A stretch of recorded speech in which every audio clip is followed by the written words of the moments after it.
Good afternoon. This hearing of the Permanent Subcommittee Investigations will come to order. I want to welcome everybody here. I appreciate your attendance in the audience. I certainly appreciate the time and effort that witnesses put into their testimony and their time coming here, traveling, and spending the afternoon with us. I would like to welcome Ranking Member Blumenthal, all the members, new and old. Senator Kim, thanks for showing up. To this, the first hearing of the Permanent Subcommittee on Investigations in the 119th Congress. I look forward to working with all of you as we conduct oversight investigations to uncover and expose the truth on issues that are important to the American people. My hope is our work will be largely nonpartisan. And I use that word specifically, nonpartisan. There should be nothing partisan about revealing the truth. That was this subcommittee's experience in the last Congress under Chairman Blumenthal, as we conducted bipartisan investigations into the assassination attempts on President Trump and the Coast Guard's cover-up of sexual abuse, and attempted to obtain information the government has withheld from the 9/11 families. In addition to the subcommittee's bipartisan record, its reputation for conducting thorough investigations spans decades. Since the 1940s, this subcommittee has been the epicenter of major congressional oversight efforts.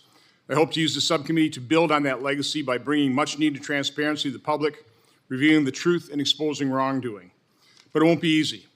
Wrongdoers are very good at covering their tracks, and we are already aware of allegations suggesting document destruction and purposeful evasion of FOIA. Quick little aside, I do want to tell members that, and members of the audience, this is not going to be a standard U.S. Senate hearing. I think it'll start out that way, but I was here early enough on the subcommittee with Senator Levin, for example. And Senator Levin would come with binders like we have of over 2,000 documents. But that was just his binder for the hearing, and they'd go all day long. This is about thorough investigation to uncover the truth. So again, I'm going to encourage the members. We'll have timing on the first round of questions, but if it's apparent that you're interested in this, if it's apparent that you've listened to the testimony, read the testimony, and you have more probing questions, I'll allow time to do it. Now, it'll be at my discretion, but I'll be, I think, very generous to serious types of questions. Now, the title of today's hearing is "The Corruption of Science in Federal Health Agencies, How Health Officials Downplayed and Hid Myocarditis and Other Adverse Events Associated with the COVID-19 Vaccines." I also want to take a moment to apologize, particularly to the vaccine injured,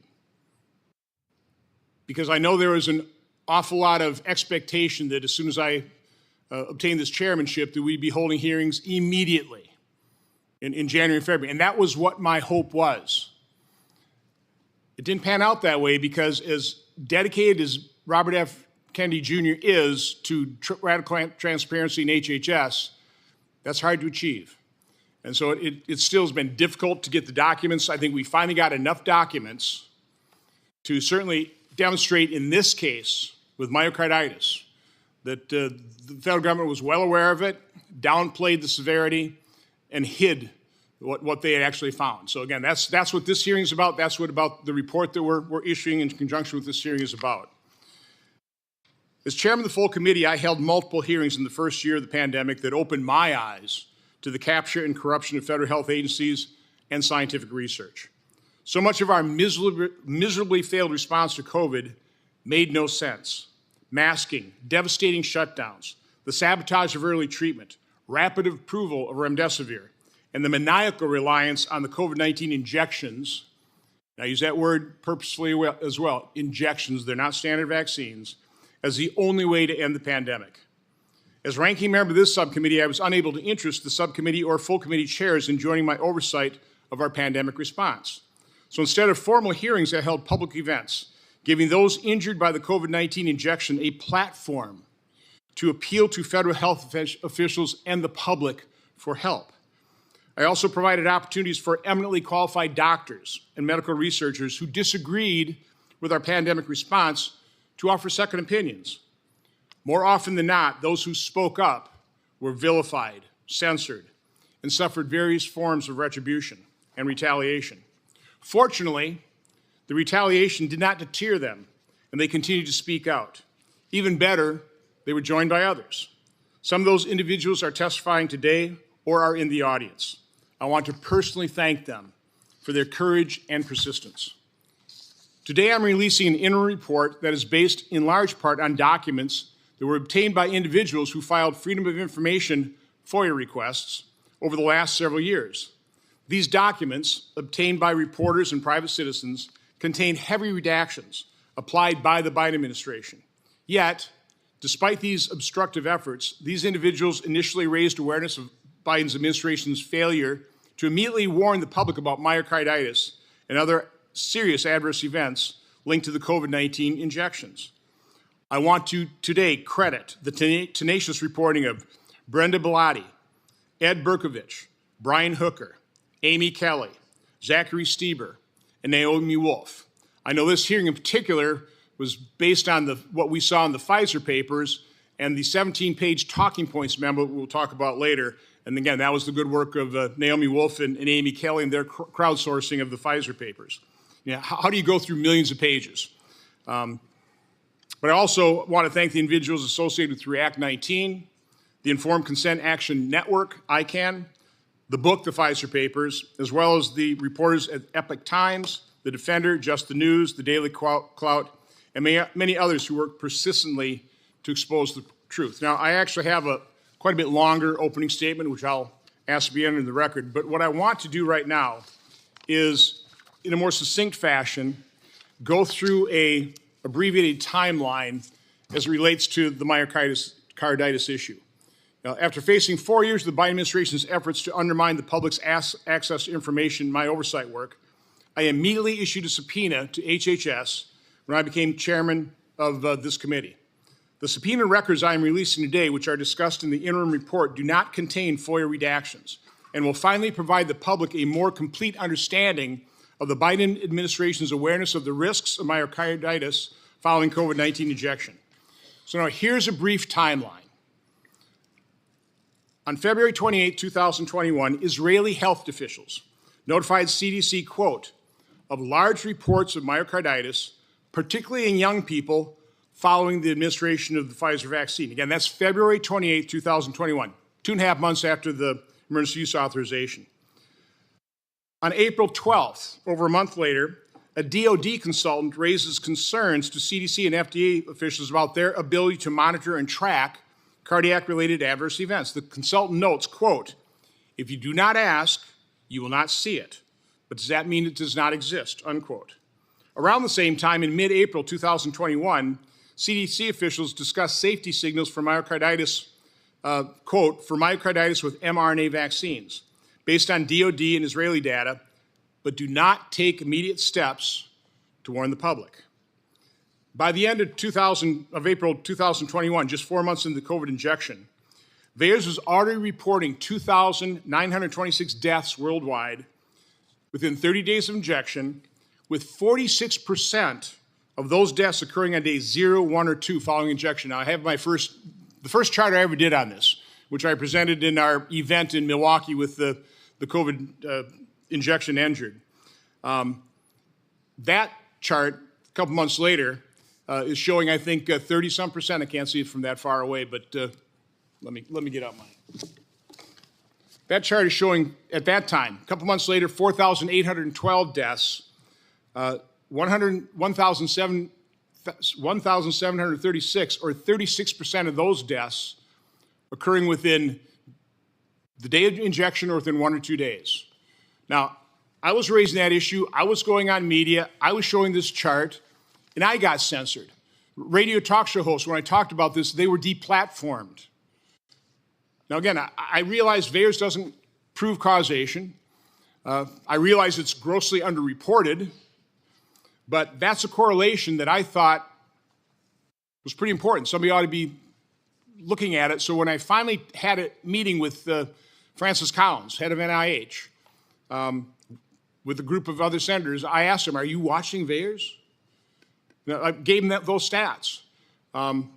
He did admit that 6 deaths were associated with the J&J vaccine, but for the other over a few thousand deaths, he said, Senator, people die. That was his callous reaction. That was the head of the NIH, completely blowing off the VAERS system that they had touted before they got the emergency use authorization. I'll continue. From May 17th to May 21, 2021, CDC officials discussed whether to issue a formal health warning called a Health Alert Network message on myocarditis, noting that, quote, providers aren't reporting these cases to VAERS. They knew they weren't. They knew they existed. They knew they weren't reporting them. A couple days later, during a May 24, 2021 vaccine safety meeting, notes show that FDA and CDC officials asked, quote, is VAERS signaling for myocarditis now? Question mark, and are told for the age groups 16 to 17 years and 18 to 24 years, yes. Yes, they saw a safety signal in VAERS, yet. From May 25th to May 27th, CDC officials provide up-to-date information on the status of the HAN to Pfizer and Moderna representatives. Not to the public, they're warning the injection manufacturers, indicating CDC's preference to keep those companies more informed about vaccine adverse events to the American people. On May 26th, then FDA Director, Acting Commissioner Janet Woodcock emails then CDC Director Rochelle Walensky noting that, quote, FDA does not concur with the issuance of the myocarditis HAN as written. The same day, CDC and FDA decide to, quote, nix the HAN and instead publish less formal clinical, quote, clinical considerations about myocarditis on CDC website. 3 days following the myocarditis signal, FDA official Peter Marks appears to raise concerns about even posting the less formal clinical considerations on CDC's website. He emails Woodcock and Walensky, quote, I need to ask for your patience with me. We still have concerns here if myocarditis and pericarditis have not actually signaled. That same day, CDC officials editing the clinical considerations discussed the need to, quote, walk back a sentence advising doctors to, quote, consider restricting patients with myocarditis from rigorous activity like competitive sports for at least 3 months until cleared by healthcare professionals. And I'll be talking to Dr. McCulloch about the danger of eliminating that warning because 4 days later, CDC posts on its website clinical considerations about myocarditis, which omits any advice to doctors to advise patients with myocarditis to limit rigorous activity. That's what's in this report in far greater detail. So I would ask that that information, together with my majority staff report, 2,473 pages of records HHS has produced pursuant to my January 2025 subpoena and my actual subpoena. I want those entered into the record. And with that, I'll turn over to Ranking Member Blumenthal. Thank you, Mr. Chairman, and thank you for having this first hearing of our Permanent Subcommittee on Investigations. I think we all agree that this hearing and our efforts in this subcommittee ought to be nonpartisan and non-political, and that we should depoliticize science,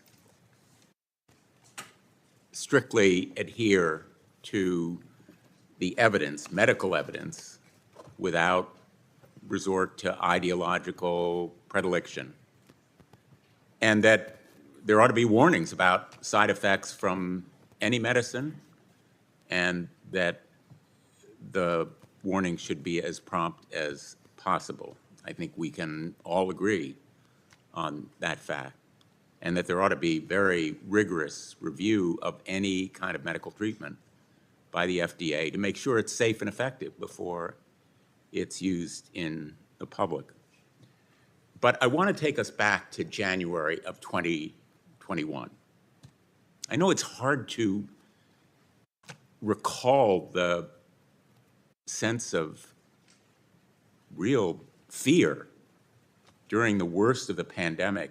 More than 20,000 Americans died from coronavirus each week. I remember seeing pictures of people who were in the hospital on gurneys because there was inadequate space for them in the hospital. The morgues overflowed. And we were looking to some way to stop the spread and the deep-seated, pervasive fear. During the worst week of the pandemic, more than 25,000 Americans died. That was during the last week of President Trump's term of office. Not only were hospitals overwhelmed, but non-urgent procedures were postponed, and doctors and nurses were working around the clock, in fact, putting themselves at risk. Those healthcare providers, to this day, are among my heroes in this story as patients filled the hallways. As we talk about the side effects of COVID vaccines, I think we need to be clear about the most important fact for all Americans. COVID-19 vaccines have saved millions and millions of lives. There is no scientific question about that fact. They save lives. In the past 5 years, more than 1.2 million Americans have lost their lives to COVID-19. That's 1.2 million parents, children, friends, and loved ones. And we all know someone who has perished as a result of COVID-19. But when the vaccines became widely available in 2021, deaths sharply declined, and many lives have been saved in the years since. Many in this room, speaking for myself as well as others, probably have been saved from this disease because of those vaccines. One study found that 3 million American deaths were averted. 18 million hospitalizations were avoided, and $1 trillion in healthcare costs were saved in the United States in just the first 2 years after COVID vaccines were distributed. I'd like this study entered into the record, Mr. Chairman, if there's no objection. No objection. Now, vaccines not only saved American lives, they enabled us to get back on our feet economically. They enabled the American economy to recover. Let's try to think of where we were 5 years ago with a deadly, unknown virus spreading through America and through the world. We were only able to come so far because of the vaccines and the researchers who developed them and the public health officials who distribute them.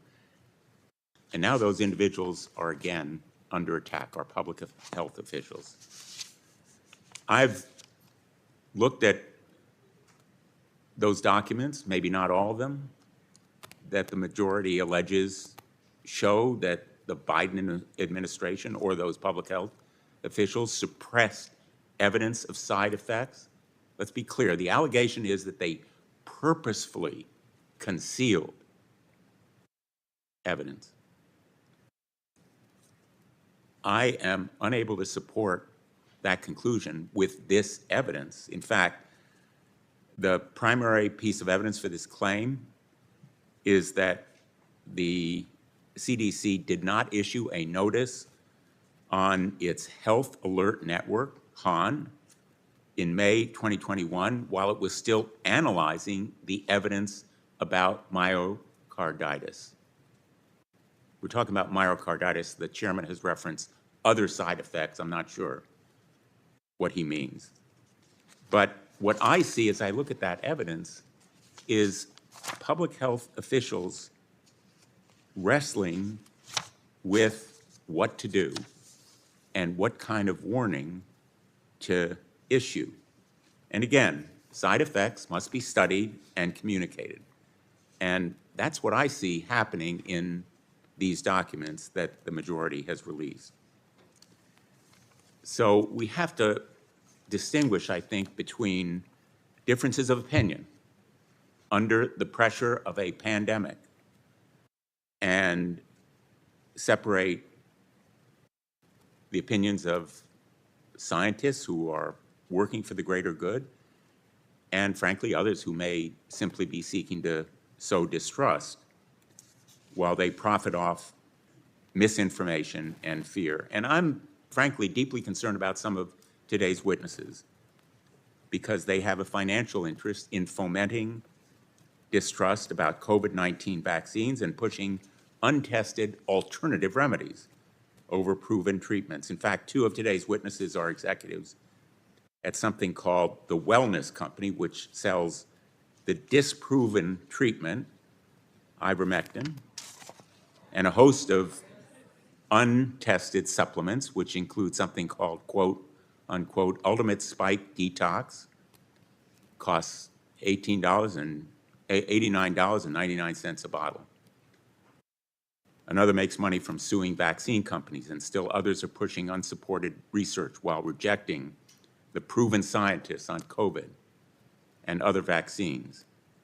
Let's be very clear that fear-mongering and rushing to conclusions without examining the evidence can lead to tremendous harm. And this risk is not just hypothetical or rhetorical. Misinformation about the safety of vaccines has led to a deadly outbreak of a preventable disease. We all know it, measles. Just 25 years ago, measles was declared eliminated in the United States. Since then, conspiracy theories, some financially motivated, have caused vaccination rates to plummet. Last September, the CDC warned that declining childhood vaccination could lead to a resurgence of a preventable disease like measles and rotavirus, exactly what is happening today. As of today, more than 1,000 Americans have been diagnosed with measles this year in 31 states, many of them children. So far, 3 have died. These deaths were preventable. They could have been avoided, but for the efforts of misinformation proponents that have spread lies and created fears. There has been so much misinformation and fear since COVID-19 emerged that during the height of the pandemic, healthcare workers and public health officials were often harassed and threatened. Some of them continue to fear for their lives. During the first frightening year of the pandemic, the Trump administration withheld critical information from the public, made baseless promises that the virus would magically disappear.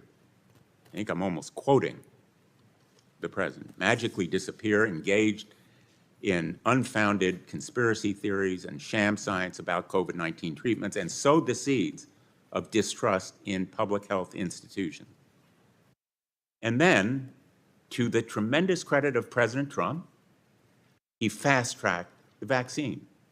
Let me repeat, to the credit of the Trump administration, the President of the United States fast-tracked the vaccine and saved lives. We need to learn from history. We're seeing the same pattern now. Those same seeds of doubt and distrust have been nurtured by the president's choices for key positions in this administration, including the decision to install a well-known vaccine skeptic as the head of HHS and to fill our public health agencies with conspiracists. And let's bring it right to the present day. Just yesterday, it was announced that the FDA may start restricting access to new COVID boosters to those over 65 or with a narrow set of pre-existing conditions. Now, we ought to be very frank here. Discerning what exactly this new guidance may be at the moment is confusing. And the troubling news leaves many questions unanswered about whether and how people can actually access vaccines if they want to do so. Will Americans who live with elderly or immunocompromised relatives, for example, have access to these vaccines? We don't know. And so far, those questions are unanswered. The manner and timing of this decision, frankly, reek of politics, not science. And again, science ought to be the lodestar. So I think we need to be looking at the present. We need to be looking forward. In the first 4 months since the president took office, he and his health secretary have fired at least 10,000 employees from public health agencies and cut more than $2.7 billion in funding for research, including $4.2 million for vaccine clinical trials. Let me repeat, clinical trials, money cut to do them. How does that make us safer? More than $3.8 million for safety monitoring, and more than $2 billion for state immunization programs, a drastic cut that is already hampering our measles response. These reckless cuts are undermining our ability to respond, not just to measles, but to what may come next. And we all know something will come next. That's the history. We need to learn from history and science. Let me just finish by saying the capacity of our agencies to warn is compromised by these cuts. The capacity of our agencies to do science and rely on science is compromised when we cut 10,000 people from the ranks of the agencies responsible for safety. And so I welcome the interest in this topic. I'm honored that the governor of Hawaii, Dr. Josh Green, has joined us today to share his experiences addressing both measles and COVID-19. He's not only a dedicated public service, but he's also a physician who led his experience, his state, Hawaii, during the pandemic. And I'm thankful to him for being here today. And I look forward to the testimony. Thank you, Mr. Chairman. Thank you, Senator Blumenthal. I think people understand why you didn't join me in my oversight request. There's over 70 letters that were not responded to. Again, I haven't uncovered yet what they were trying to hide, but our intention is to do so. You did mention the irrefutable fact that these injections save lives. I would enter into the record a recent study by Raphael Lataster, who does a pretty effective job of rebutting one of those studies from Watson et al. But put in the record, and again, will allow the public, the American people who are watching this hearing, decide based on what testimony is, based on what's been entered in the record, based on our report. It is the custom of this, the full committee and the subcommittee, to swear in witnesses. So if you all rise and raise your right hand.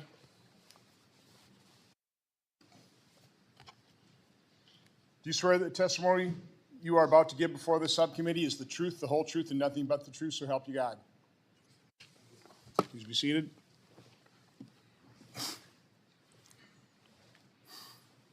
Our first witness is Dr. Peter McCulloch. Dr. McCulloch is an internist, cardiologist, and epidemiologist from Dallas, Texas. He is broadly published with over 700 citations in the National Library of Medicine. He has testified multiple times in the U.S. Senate, U.S. House of Representatives, European Parliament, and many state capitals concerning public health policy. Dr. McCulloch. Chairman Johnson, Ranking Member Blumenthal, subcommittee members, it's an honor to present my insights, my analysis, my clinical experience on this very important topic. The first time I testified at Homeland Security and Governmental Affairs, before a word came out of my mouth, Minority Senator Gary Peters said, what America was about to hear was misinformation. I didn't even know what he was talking about. I had never heard that term before in academic medicine or in important deliberations. That's November 19th, 2020. What was he doing? He was using an old communist propaganda technique. He was attempting to gain leverage over me before a word ever came out of my mouth. We should never have our public servants ever try to gain leverage over anyone who is coming to Washington to help the nation on an important issue. As introduced, I'm an internist, I'm a cardiologist. I believe I'm the most published individual who's ever testified on matters related to COVID-19 in any of these hearings. I've seen and examined more patients. I've examined more data, and I'm one of the most published people on the topic in the world. And as a cardiologist, I can tell you, my role in this was to fight disease, preserve life, and above all, do no harm. Do no harm. Now, the topic today is myocarditis or heart damage from the COVID-19 vaccines. I'm a cardiologist. I know the topic well. I've examined thousands of patients with this problem. Thousands. Before the pandemic, I had 2 patients ever with this problem. There's 1,065 papers in the peer-reviewed literature on COVID vaccine myocarditis. So let me summarize them for you. The first one that came on my radar screen that was alarming came from Washington University in St. Louis, August 18th of 2021. The first author is Verma and colleagues, New England Journal of Medicine. 42-year-old man comes into Washington University Hospital with vaccine myocarditis. The infection's ruled out. It's the vaccine. He's in the hospital. This is one of our best hospitals in the United States. He dies 3 days after taking Moderna. They can't save him in the hospital. Say, Dr. McCullough, move the microphone just a little bit away from you. Then one was reported from Korea by Choi and colleagues. This is now a younger man. Just a few days after Pfizer, he comes in the hospital. He dies within 8 hours of being in the hospital. I can tell you, I'm a cardiologist. That doesn't even happen with heart attacks. He dies within 8 hours. I examined all of the slides and the images that the Koreans had showed us. It looked like somebody took a blowtorch to that heart. It was so completely fried with inflammation. His heart was destroyed. These cases, which were widely known at the time, should have gotten everyone's attention. Everyone should have been laser focused on this. We should never have someone die after taking a vaccine. That's directly caused to the vaccine. Then Gill and colleagues, Connecticut, published in Archives of Pathology. 2 boys, aged 16 and 17, who die a few days after taking Pfizer. These are teenagers. They're found dead at home by their parents. They're absolutely horrified. They request an autopsy. They call in University of Michigan and University of Minnesota to look over what are they finding at autopsy. Conclusion, it's Pfizer COVID-19 vaccine myocarditis, unequivocal. These are autopsy-confirmed cases. So for all the mothers in the room, how would they feel if they found their children dead after taking a COVID-19 vaccine? This is in the peer-reviewed literature. This is not misinformation. Everyone should be paying attention to this. This is not conjecture. This is in the peer-reviewed literature. So we started to ask ourselves, what is going on? Turns out that Pfizer and Moderna and Janssen are the genetic code for the spike protein. The spike protein is the damaging part of the virus. The spike protein is loaded into the body and it causes tremendous damage in some.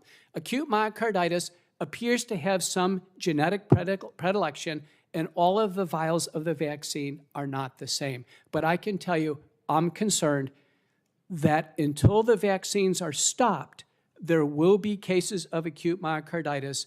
And to finish, we've had 216 vaccine deaths this year alone.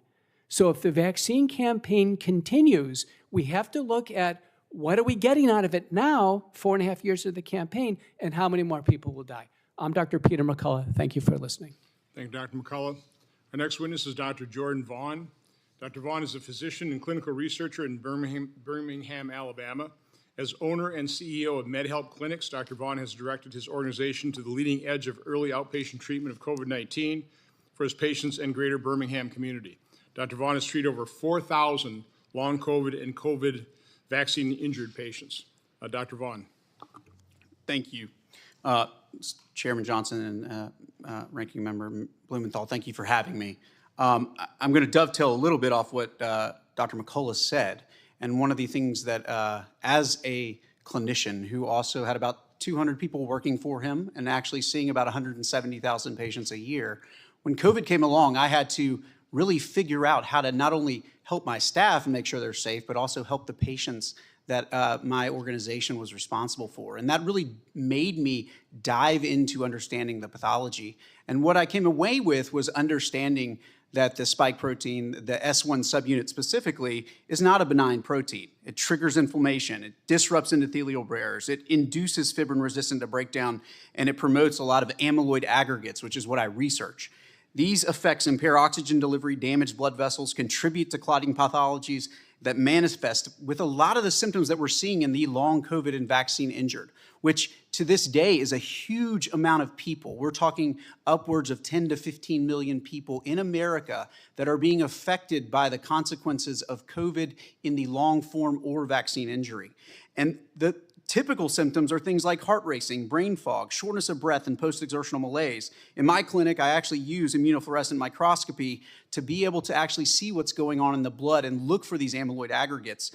Some as young as teenagers that are unable to stand. Others are previously active adults suffering small strokes without typical identifiable causes.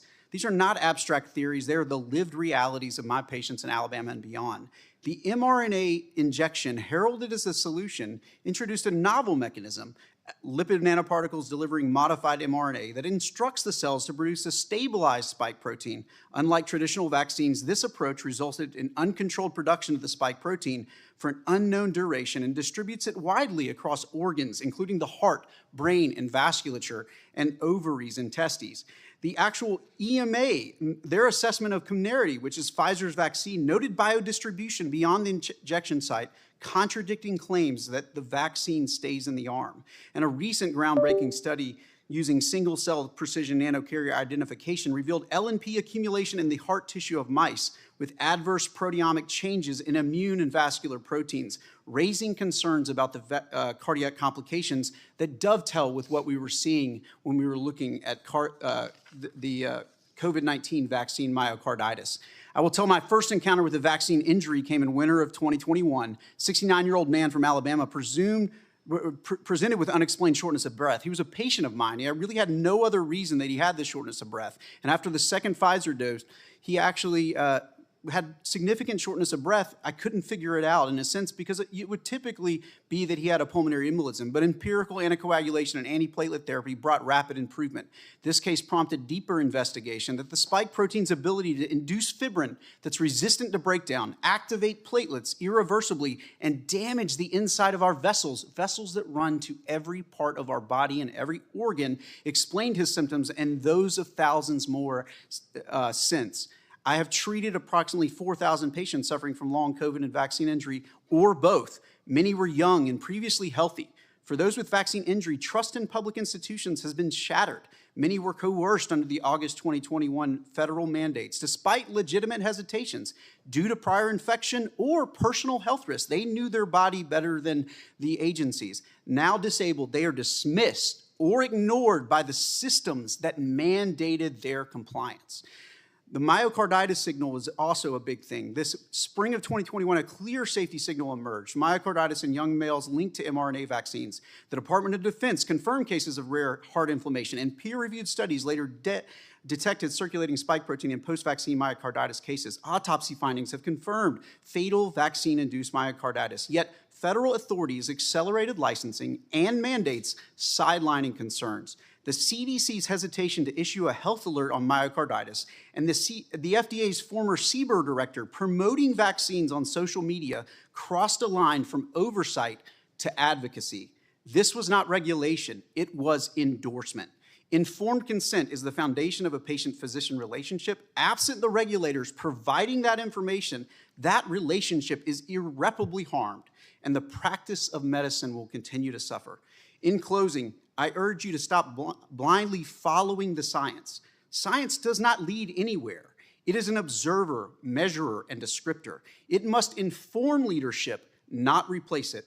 When leaders hide behind the science to justify policy, they abdicate responsibility. We need leadership that humbly engages with data, listens to patients, and actually acts with courage. Thank you. I welcome your questions. Thank you, Dr. Vaughn. Next witness is Dr. James Thorpe. Dr. Thorpe is a board-certified obstetrician gynecologist and maternal fetal medicine specialist with over 44 years of clinical experience. As U.S. veteran and widely published physician, he has testified internationally, served as a journal peer reviewer, board member of the Society for Maternal Fetal Medicine, and examiner for the American Board of Obstetrics and Gynecology. Dr. Thorpe. Thank you, Mr. Chairman and members of the committee. My patients, I focus on the most vulnerable patients, pregnant women and preborn. It is difficult to conceive of a more egregious breach of medical ethics by the government-controlled medical industrial complex than the promotion of COVID-19 vaccines to pregnant women, thereby, through transplacental transfer, effectively vaccinating their unborn and newborn children. This campaign was not accidental. It was calculated. Pregnant women were targeted deliberately for two reasons. First, women are the primary decision makers of healthcare across the human lifespan, a known marketing principle. Number two, pregnant women are the most vulnerable patients. If they could be convinced that the vaccine was safe and effective, it would imply that it was safe and effective for everyone. From the outset of the pandemic, this vaccine campaign was never grounded in biological science, but rather in behavioral science, specifically the manipulation of public perception through influence, fear, and persuasion. The federal government outsourced much of this psychological operations to NGOs which disseminated emotionally charged and misleading messaging. These entities falsely assured pregnant women that the vaccines were proven safe and essential for maternal and fetal newborn health, despite the fact that early evidence indicated quite the opposite. Pregnancy itself was protective against COVID-19 maternal mortality. Dr. Jay Winston, an initiative director at Harvard School of Public Health, described the government's vaccine marketing approach in a 2020 CBS News interview. He explained that the strategy was to, quote, go for the low-hanging fruit, those easiest to pick and harvest, end quote. And the fruit, in quotes, tragically, were pregnant women. Only this deception was institutionalized in the now infamous Shimabukuro study published on April 21st, 2021 in the digital version of the New England Journal of Medicine. 21 authors claimed the miscarriage rate was 12.6%, but the raw data revealed an 82% miscarriage rate in women vaccinated during the first trimester. This figure mirrors the effects of chemical abortion drugs such as RU-486. Also, in the same journal edition, on the same day, an op-ed appeared by CDC Director Rochelle Walensky and journal editor-in-chief Eric Rubin. These publications were riddled with conflicts of interest and deliberate misrepresentations intended to coerce pregnant women into taking vaccines. Subsequent studies have also claimed that COVID-19 vaccines are safe and effective during pregnancy and have been rebuked by respected researchers. These publications are fundamentally compromised by serious conflicts of interest, ranging from biased funding sources and institutional mandates, and even threats to their medical licenses and board certifications.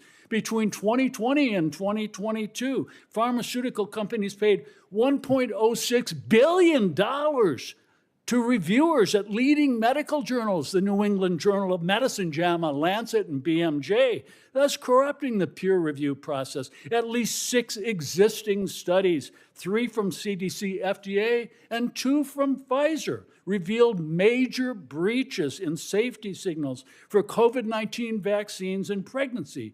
These findings were ignored. Conversely, countless independent researchers with no conflicts of interest published findings that contradicted the false narratives and the pharmaceutical industry narratives, only to be rewarded by persecution, censorship, and threats to their medical licenses and board certifications. This is not hypothetical. It happened to me. On February 8th, 2025, our team of researchers published a peer-reviewed study in Science, Public Health Policy, and the Law.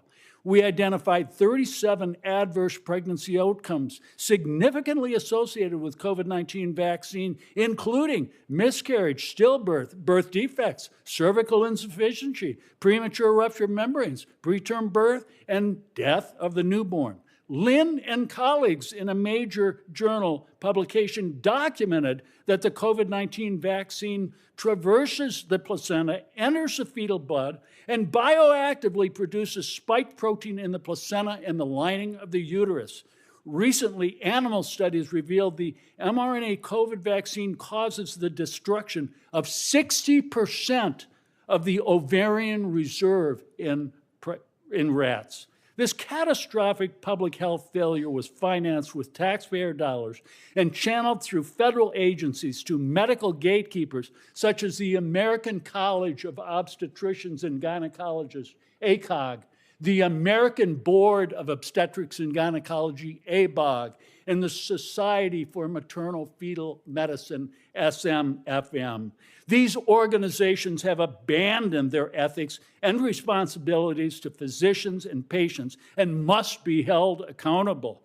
I urge the government to immediately halt all funding to these entities and to end every promotional campaign that coerces or recommends experimental mRNA therapies to pregnant women. This must stop now.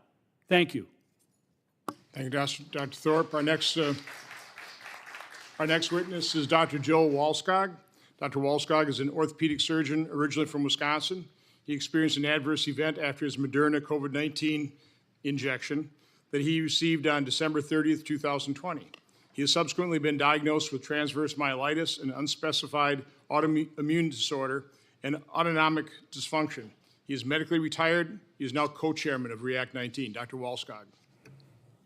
Thank you, Senator Johnson, Senator Blumenthal, and the subcommittee for inviting me to testify on the development and safety of the COVID-19 vaccines. I am Joel Walskog, a board-certified orthopedic surgeon, now medically disabled after one dose of the Moderna COVID-19 vaccine. Before the pandemic, I enjoyed a successful practice in Wisconsin, performing over 800 major surgeries annually. Trusting my health authorities, my practice followed CDC COVID-19 guidelines, delaying surgeries, and even temporarily closing. I proudly elected to get vaccinated, and within a week, I developed leg weakness, numbness, substantial balance loss, leading to falls, including one while treating a patient. Diagnosed with transverse myelitis, a spinal cord lesion at T8, T9, I was stunned that my providers dismissed any vaccine link, despite news of similar cases halting the AstraZeneca trial in the UK. 4 years later, while I can walk, I have been diagnosed with dysautonomia and an undefined autoimmune disorder, both debilitating conditions affecting multiple body systems. I remain medically retired. The career I loved and worked so hard for is now gone. In 2021, federal health agencies assured Americans that the COVID-19 vaccine trials were rigorous and closely monitored with rigorous post-marketing surveillance. They also claimed a robust safety net that would handle what they said were rare and mostly mild injuries with monitoring, follow-up, and financial aid. After my own vaccine injury, I learned the hard way that nothing could be farther from the truth. In my own battle to restore my health, I could not find a single reliable source of information from the CDC, from the FDA, or the NIH. Further, answers did not come from medical teams, the media, or even medical journals. Rather, the answers were being pieced together by tens of thousands of vaccine-injured patients, huddled together in social media-based support groups who are constantly fighting for their right to simply exist. You will hear today a great deal about myocarditis, maternal fetal complications, and blood clotting disorders after the COVID-19 shots. I hope to talk more about the neurological adverse events to the COVID vaccines. These are the most common adverse event to the COVID shots. I am now co-chair of React 19, which is a national, science-based, non-political, nonprofit that represents over 36,000 Americans seriously injured by the COVID-19 shots. Our mission is to provide financial, physical, and emotional support. This gives me a unique perspective to share the collective experience of those who have been harmed, not just by the COVID-19 vaccines themselves, but also by the U.S. government. React 19 surveyed our 36,000 members, asking if the FDA takes vaccine injuries seriously. 100% said false. Not even one person voted favorably. The vaccine injured share a uniform story. We did our duty for our country, became injured, disabled, or died. We further reported to VAERS and VSafe, repeatedly contacted our elected officials, and applied to the Countermeasures Injury Compensation Program, or CICP, only to face silence from the VAERS, no response from VSafe, ghosting by our own representatives, and a 98% rejection rate from the CICP. The many cries for help were ignored. Some were studied at the NIH in a program under Dr. Fauci, where they were diagnosed with vaccine complications, but never disclosed to the public, despite promises that the NIH would do so. Privately, the agencies said neurological conditions needed early recognition and treatment, while publicly they remained silent and often denying that they were even treating vaccine injuries.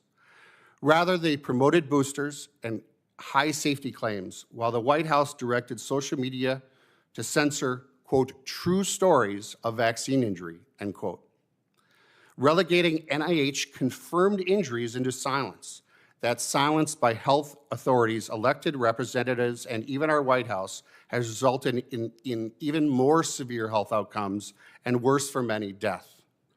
The PrEP Act shields drug companies from injury liability and strips Americans of their constitutional right to due process and jury trial. This liability shield places the responsibility squarely on the U.S. government to address this crisis. Our constitutional rights must be replaced with effective safety monitoring and compensation. Today, these programs are dismal failures. Congress must urgently reform these failing systems or remove itself as a middleman and repeal the PrEP Act. An analysis of clinical trial data showed that for every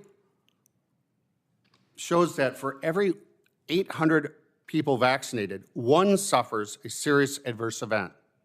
We are here today to end the silence for the 1 in 800. It is time to stop politicizing vaccine injuries and start building meaningful recognition, research, competent care, and fair and just compensation. At React 19, we say we've had negative reactions, but we're about seeking positive actions. I will not stop until these humanitarian goals are met. Thank you. Thank you, Dr. Walscock. Our next witness is Mr. Aaron Siri. Ms. Siri is the managing partner of Siri and Glimstad with over 85 professionals.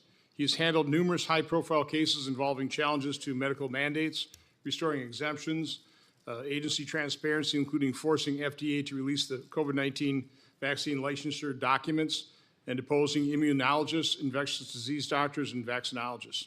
Mr. Siri. Good afternoon. Thank you.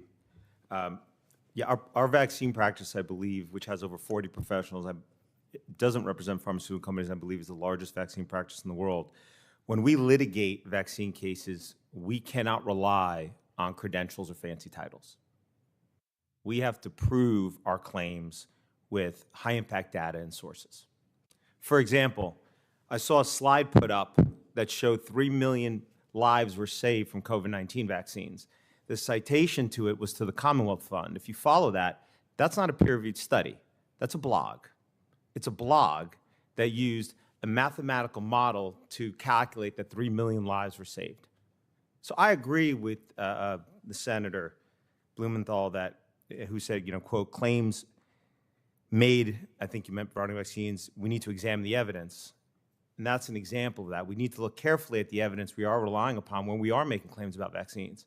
I don't think that if I went into court and I was relying on a blog that used a mathematical model, I would be laughed out of court if I was making those claims about vaccines. But unfortunately, when it comes to promoting vaccines, well, that's what we often see. The underlying data is not typically really carefully evaluated. Claims about what vaccines do when they're positive, because our health agencies are responsible for promoting them, easily made. Claims that vaccines cause any harms or injuries often get ignored no matter how good the underlying data. I also heard that deaths sharply declined in 2021. Well, when you look at all-cause mortality in the United States, deaths in 2021 went up compared to 2020, and presumably most of the most frail, the weak among us died in 2020 from COVID. We should have had a reduction in all-cause mortality in the United States. We did not. And those numbers you can't argue with. They're binary. You're either dead or you're alive. You can argue whether the vaccine killed you or didn't kill you, whether COVID killed you or didn't kill you. But it can't argue with all-cause mortality. And we did not have a reduction in all-cause mortality in 2021. We had an increase. And we really need to answer that question. We have sent many letters to our federal health officials trying to get an answer to that. With that said, not only do we need to carefully study the data and science before we go and litigate our vaccine cases, because again, I don't have a MD or a PhD or an MPH, we also need to understand the economic and regulatory framework around vaccines. And COVID-19 vaccines did not just fall into a vacuum. They fell into a very well-developed regulatory and economic framework for vaccines that has developed over the last 40 years. For every product on the market, you can sue the manufacturer for harm, for design defect claims, meaning the claim that the product could have made safer. I mean, literally, look around this room, planes, cars, pharmaceutical drugs, every one. There's only one product in America. You cannot sue the manufacturer for design defect claim to claim that it could have been made safer, and that are vaccines. I heard, injections, vaccines. My definition of vaccine is any product for which the government needs to give it immunity from harms. To me, that's what a vaccine is, because some prevent infection, some don't. That's what a vaccine is, meaning it can't survive without that immunity, apparently. Why did vaccines get this immunity, which was provided in 1986 under the National Childhood Vaccine Injury Act? Because leading up to 86, there were only 3 routine childhood vaccines, MMR, OPV, and DTP, and they were causing so much harm and causing so much liability that all the manufacturers were going out of business to stop making them. And Congress, instead of forcing those manufacturers to do what every other product manufacturer needs to do in that situation, which is what? Make a better, safer product. Instead said, you know what? We're just going to give you immunity. We're going to make it so nobody can sue you for those harms. And you can keep selling your product to the American public no matter how many children it kills or injures. And the issue is that immunity was not just given for those 3 products. It was given for any childhood vaccine, routine child vaccine that was developed thereafter. I tell you this not to take issue with childhood vaccines, but to explain to you the regulatory framework in which vaccines have developed over the last 40 years. We have now gone from 3 injections in the first year of life under the CDC Schedule 186 to 29 injections, including in utero, if a child follows the CDC schedule today. Every one of those vaccines, save one, was developed by a pharmaceutical company knowing they would not be responsible for the injuries that are caused by those products. So when you have drug trials where pharmaceutical companies, they care about losing money, they don't want to lose money on their drugs, they often do multi-year placebo-controlled trials before they get on the market because they don't want to end up upside down. They're there to make money. But with vaccine products, because they don't have that financial incentive, they have the disincentive. Almost every childhood vaccine in this country is licensed based on clinical trials with no placebo control, save for COVID-19 vaccine, often days or weeks, up to maybe 6 months of safety review after injection, and are often extremely underpowered. Those trials could never have really confirmed the safety of this product, and my submission to this committee laid out every single vaccine and put them in detail. I will, since I'm running out of time, I'll just wrap up by saying this. You might say, well, okay, the pharmaceutical companies did that, but why would the FDA allow it? It's because, unfortunately, our federal health authorities are hopelessly conflicted. Congress gave them conflicting structural duties. They're responsible for promoting vaccines and for defending them in the Vaccine Compensation Program. And you also ask them to be responsible for safety. Those conflict. One has overtaken the other.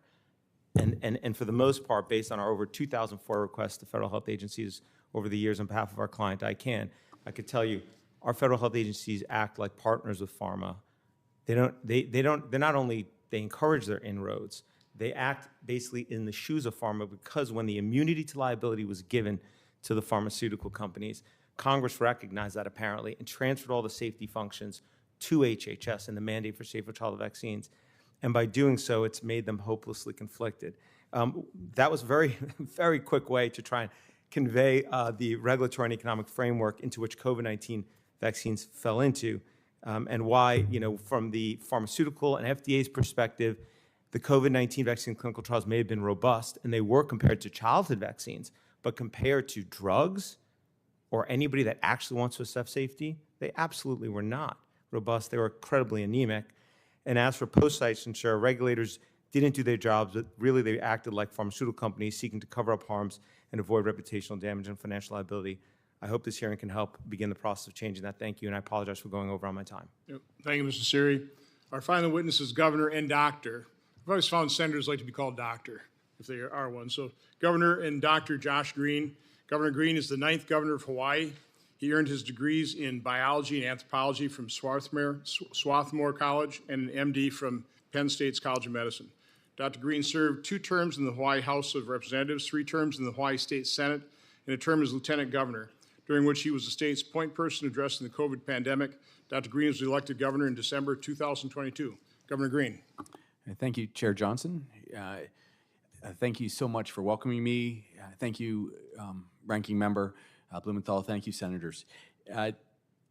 First of all, I'm coming to you as a physician. When I speak as a doctor, I'm here to say that vaccines save lives, period. I care about saving lives. You care about saving lives. Everyone in this room, I believe, cares about saving lives. But I've seen firsthand children dying from the spread of preventable diseases because of vaccine skepticism, because people lose faith. I've seen the lives of some children in one house who are vaccinated live, while children in the house next door who have not been vaccinated die.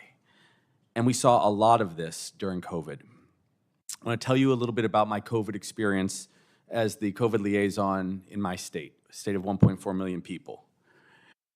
And let me preface this by saying we worked very closely with President Trump and his team.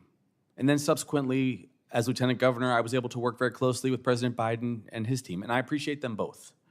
I appreciate that President Trump, using Operation Warp Speed, got us a vaccination in an extraordinary time.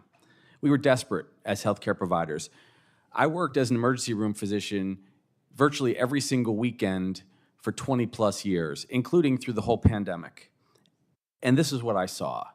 I saw people dying of terrible disease when they caught the Delta variant of COVID especially. I saw people recover better when they had been vaccinated. In Hawaii, we had the lowest mortality rate in the country.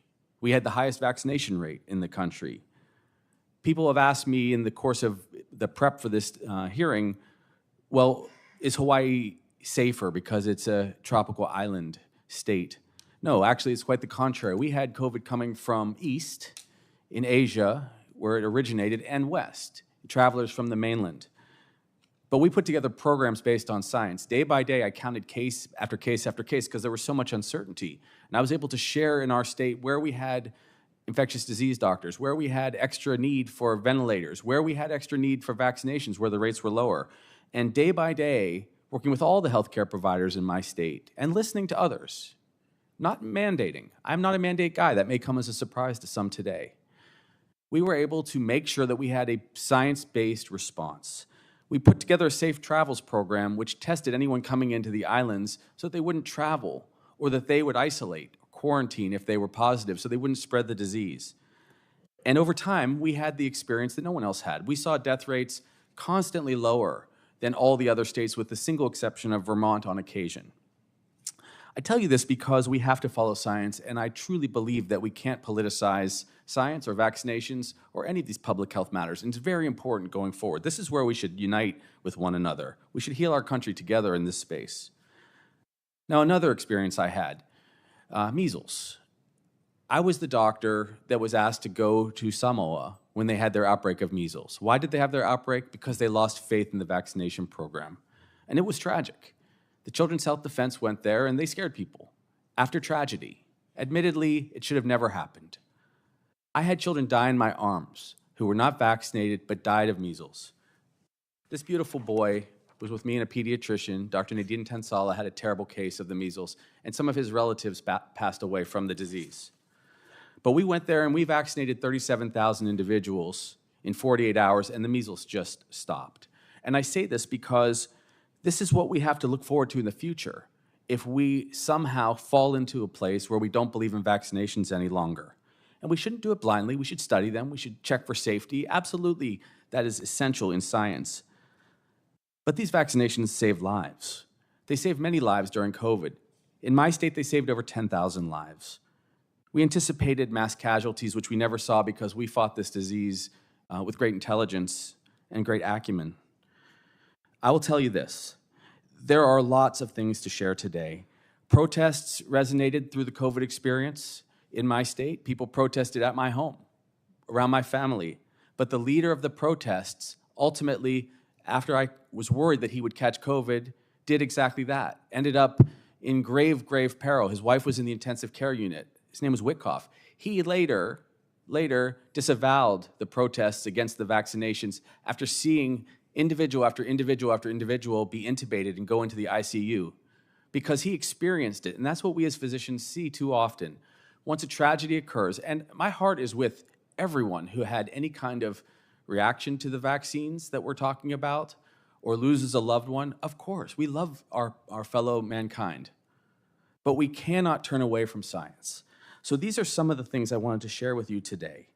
Ultimately, we have to decide whether we're going to be committed to public health in our country. And right now, we are in great peril. It is absolutely my firm belief that vaccines have saved millions of lives over the last 50 years, 150 million by many people's accounts. It's decreased infant mortality by 40% globally. And we have to continue to commit ourselves in this way. So I'm concerned. I'm concerned that as we end up in a politicized discussion, that we will move away from science. We will not trust one another, experts. We will not trust one another, and we will end up in conflict. So what I would say is this. Let's work together. Let's find a way to actually find the common ground to protect our children. Let's find a way to make sure our public health system remains intact, not taken apart by the current approach where HHS is jettisoning many of its people, many of the billions of dollars, perhaps many of the vaccinations. This is our opportunity to come together, and I'm sure we'll talk more about this as the hearing goes on, but I'll say one last time. Vaccines save lives. I've given vaccines. I've taken vaccines. I've treated people that didn't get vaccines, and it's broken my heart when they've passed away. Thank you, Governor Green. Quick comment. I'm not aware anybody on my side of this issue has politicized it. The accusation is always that we're not. You did state, by the way, 10,000 lives saved in Hawaii. I would love to have your citation on that. So if you can give us a study so we can put that in the record. And any other citation, give us on the millions of lives saved by vaccines as well. I mean, again, I want to know the truth. Just real quick, I've got a couple other charts I want to put up there. This is a chart, a lot of people produced it. Chairman, if I could just interrupt for 10 seconds over here. Sure. Is today's just a point of order? Are we talking about vaccines or are we talking about the COVID vaccine? Well, specifically, we were talking about the hiding of the safety signal on myocarditis. So we're not talking about all vaccines? We can talk about anything you want to. Okay. I mean, again, it has obviously opened up because we're also talking about the corruption of science. And I think science has been corrupted. So fair game. So, and again, I appreciate you staying here and stick around and ask a lot of questions. I think you'll learn an awful lot. Put my time back on the clock. No, I'll take whatever I want. This is a chart. This is a chart. Again, I was looking at the VAERS. You know, I had been. Mr. Chairman, that's not the way I ran this subcommittee. I had been. Well, this is a different. Again, I'll be very generous. Okay. I was actually instructed as a non-doctor what the COVID injections were. Encapsulated in lipid nanoparticle that was designed to permeate difficult to permeate barriers. So they lied to us when they said they'd stay in the arm. They knew it wouldn't. They had a study the Japanese regulators uncovered that when they did do a biodistribution study in rats, it distributed all over the body. So that was the first lie. Didn't really talk too much about the toxicity yet of the lipid nanoparticle, but it goes all over the body. So I was aware, and again, that this was not a standard vaccine. This isn't a attenuated or dead virus that the body reacts to. This actually hijacks the cell, has the cell produce the spike protein, which is toxic to the body, which means the body attacks it. Again, I'm a layman, but it's pretty simple for me to understand this. So I was aware of this like in October. So I'm watching VAERS, and so I'm publishing these charts, and I'm being censored. I see the next chart, chart number 2. This is the full history of VAERS and the number of deaths being reported associated with the vaccine. You got a couple hundred a year until 2021, and yikes, 21,725 deaths worldwide. Why? And everybody's saying, no, this is safe and effective. The vaccine injured were being gaslit. They weren't being treated. They're still being gaslit. There is no, by the way, there is no compassion, Governor. I could fill this room with photos of people who are dead because of the COVID injection. I could fill the room. And that is being denied. That is being denied. It is being denied, and these people haven't been able to get help. I held an event in Milwaukee in June 2019 and 2021, and all the vaccine injured, those women, all they wanted was to be seen and heard and believed, and they are not to this day. Okay? So again, they're not the ones politicizing. They just want to be helped. They want compassionate doctors to treat them, to recognize what caused their illness, not gaslight them, not deny that it exists. But anyway, so you take a look at this chart, and they're still denying that this, nothing to see here. This is safe and this is effective. Okay? Next chart. This is the current VAERS chart. 38,607 deaths reported worldwide associated with the COVID injection.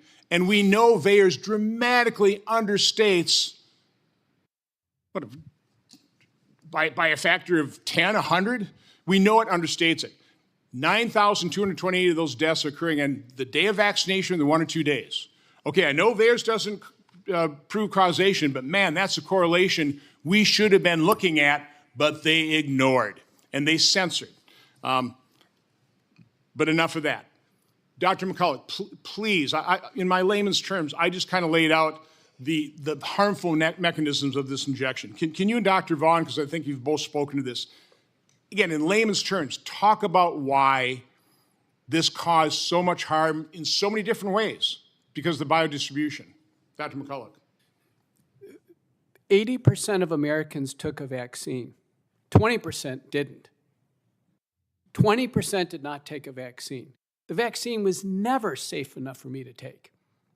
Messenger RNA, devised by Pfizer and Moderna, has been chemically modified to be unassailable to enzymes in the body to be broken down. The messenger RNA is found in the human heart of people who die after the vaccine. It's found in the brain. The spike protein is found everywhere in the body. 3 studies now show the spike protein is circulating in the blood for 6 to 9 months after people take the shot. This part of the virus, the lethal part of the virus, in the vaccinated, it's circulating in the blood. And then they take a booster, they get more circulating in the blood. It is a killer protein. It cannot be safe. It was not safe by design.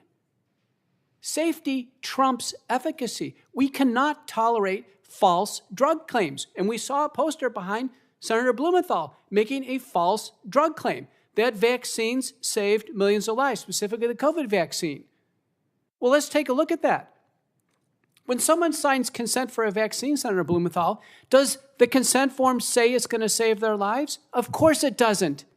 It's not on the FAQ. There's never been a prospective, randomized, double-blind, placebo-controlled trial ever showing that COVID-19 vaccines reduce mortality or hospitalization. There's not even a valid non-randomized study. Thankfully, COVID mortality went down for 3 reasons. Because we all got the infection, vaccinated and unvaccinated, so we developed population natural immunity. We developed early treatment. Credit to Operation Warp Speed. We used all the Operation Warp Speed tools, additional drugs. We treated patients with multi-drug protocols at home so they don't go to the ER. So Governor Green never saw the patients we treated because they were successfully treated at home. And the third reason is that the virus mutated to a much milder form. Those things happen concurrently with rollout of the vaccine. The vaccine cannot be falsely credited with saving millions of lives. We can't allow false drug advertising to be put up on a poster behind one of our public servants. We cannot accept that. So let me quick.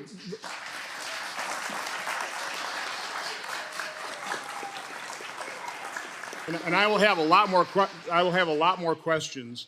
Put up my that optional chart number 4 here, because I think this is something I developed September 2021, and this shows the number of daily cases of COVID, and you see it's peaking in January. Right as we're rolling out the vaccine, but we really haven't injected it with anybody.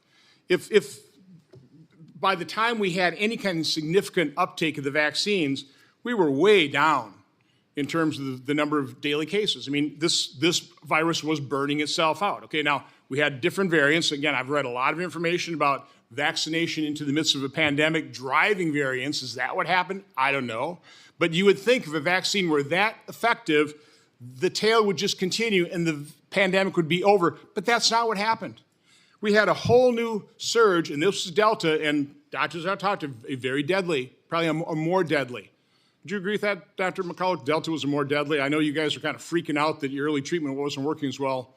It was definitely more difficult to treat. But fortunately, by that time, we had treatments. But anyway, I just wanted to put this thing up here again. Again, to a layman, if the vaccine really worked, was that efficacious, to prevent all that disease? By the way, they all admitted that it didn't prevent transmission. They lied to us about that for 4 months, maybe a year. Then they finally had to admit it didn't prevent transmission. But again, this chart right here just shows you that if the vaccine really would have worked, you wouldn't have had this. You wouldn't have had this. But I'll turn it over to Senator Blumenthal. Thanks, Mr. Chairman, and I think we'll try to certainly stay within our 7 minutes so our colleagues can have their day of questioning. But again, we'll have second, third, fourth rounds. I mean, we'll use up the time of this hearing room. The debate here seems to be about the efficacy of COVID-19. But the central issue that brings us here today is the allegation that there was purposeful concealment of knowledge and evidence. And I just want to make the point, I may be sounding a little bit like a lawyer, not a physician, but purposeful concealment, intentional hiding is essentially undocumented by the evidence released by this report itself. In fact, the documents released by the majority today show that public health officials took multiple steps in the spring of 2021 to make healthcare providers aware of those rare reports of myocarditis among vaccine recipients. On May 14, almost 2 weeks before the CDC decided to issue clinical considerations, rather than a HAN on myocarditis, which is, by the way, the primary piece of evidence that the majority cites in this so-called cover-up. The CDC's National Center of Immunization and Respiratory Disease sent an email to state and local health departments around the country entitled, quote, "Monitoring Reports of Myocarditis," end quote. The email noted risks and contained a reminder that providers were obligated to report cases. 5 days later, they sent out a follow-up email urging recipients to let providers in their region know of risks and reminding them once again of the obligation to report cases. I have 2 emails here that are in the majority report. They're available to the public. I ask that they be made a part of the record, Mr. Chairman. Objection? I'm not going to read them. They're for everyone to see. One begins with, I would like to flag a message we sent out late Friday night. I encourage you to forward this important message about vaccine safety and reporting, and it goes on. Warnings. Far from a cover-up, these public health officials were trying to alert scientists, doctors, the public about the potential side effects. Mr. Siri and I are both trial lawyers, and issuing that kind of warning is far from evidence of trying to hide or conceal something. You can say they were wrong somehow, but intentional cover-up is not within the realm of the plausible allegations here. So I think we need to be really clear and careful when we start discrediting scientists or public health officials. I'd like to ask Governor Green, can you tell us how, as a physician, publicly funded research, which is being cut by this administration, is important to establish not only new vaccines, but also the safety and efficacy of ongoing use of vaccines? Thank you, Senator. So as governors, we rely on funding to do so many things from the federal government, and cuts to research will be devastating. You can't just simply pause research and wait until a different ideology resumes governing, or until we get through these hearings and we restart critical research projects. We will lose ground on this science and the science that benefits from it, the R&D that goes forward. We've all been very supportive for decades of advanced scientific research. Sometimes it happens through the military, sometimes through our universities. We are in deep trouble if we stop the research component of our commitment to our people. We will also be in grave danger if we don't do the public health assessment in our states, in our rural areas, because we will not even know what we're being affected by. We will be blind to the diseases that roll through our communities, whether it's chronic disease or acute disease from an infection like this. And I just need to address a couple statements that I feel are misconceptions. And I'm not judging. I feel that there is a misconception that the COVID vaccination didn't decrease the severity of disease. That is what it did. It decreased the severity, and I saw this clinically, and we saw this from a public health standpoint. It decreased the severity of what people were facing, so they didn't die, or they died at a much lower rate. And you can see that in the charts that we've seen, but through looking at them through a different lens, the exact same charts. When the death rates dropped because people had begun to develop immunity, because their immune systems were responding to the vaccination. And in fairness, we could debate the language, but even some of the individuals that are also testifying with me here today referred repeatedly to the mRNA vaccination because it was putting these particles into people, and then the immune system was responding to them. And so I do feel that it's a vaccination, but be that as it may, we ultimately saw the ability to stop the severe and deadly cases in our hospitals. And so there are many ways to view vaccinations. There's many ways to view treatments, and they're all valuable. For some, vaccinations straight up stop infection from occurring. That's the case when we talk about measles. Measles, mumps, rubella, when you get that vaccine, you really prevent the spread to a great degree. And it was commented earlier that we were misleading, or we were being misled by others on what the vaccinations were doing and what the information was that was being shared. Well, let me tell you what it was like during that period. And we all saw it.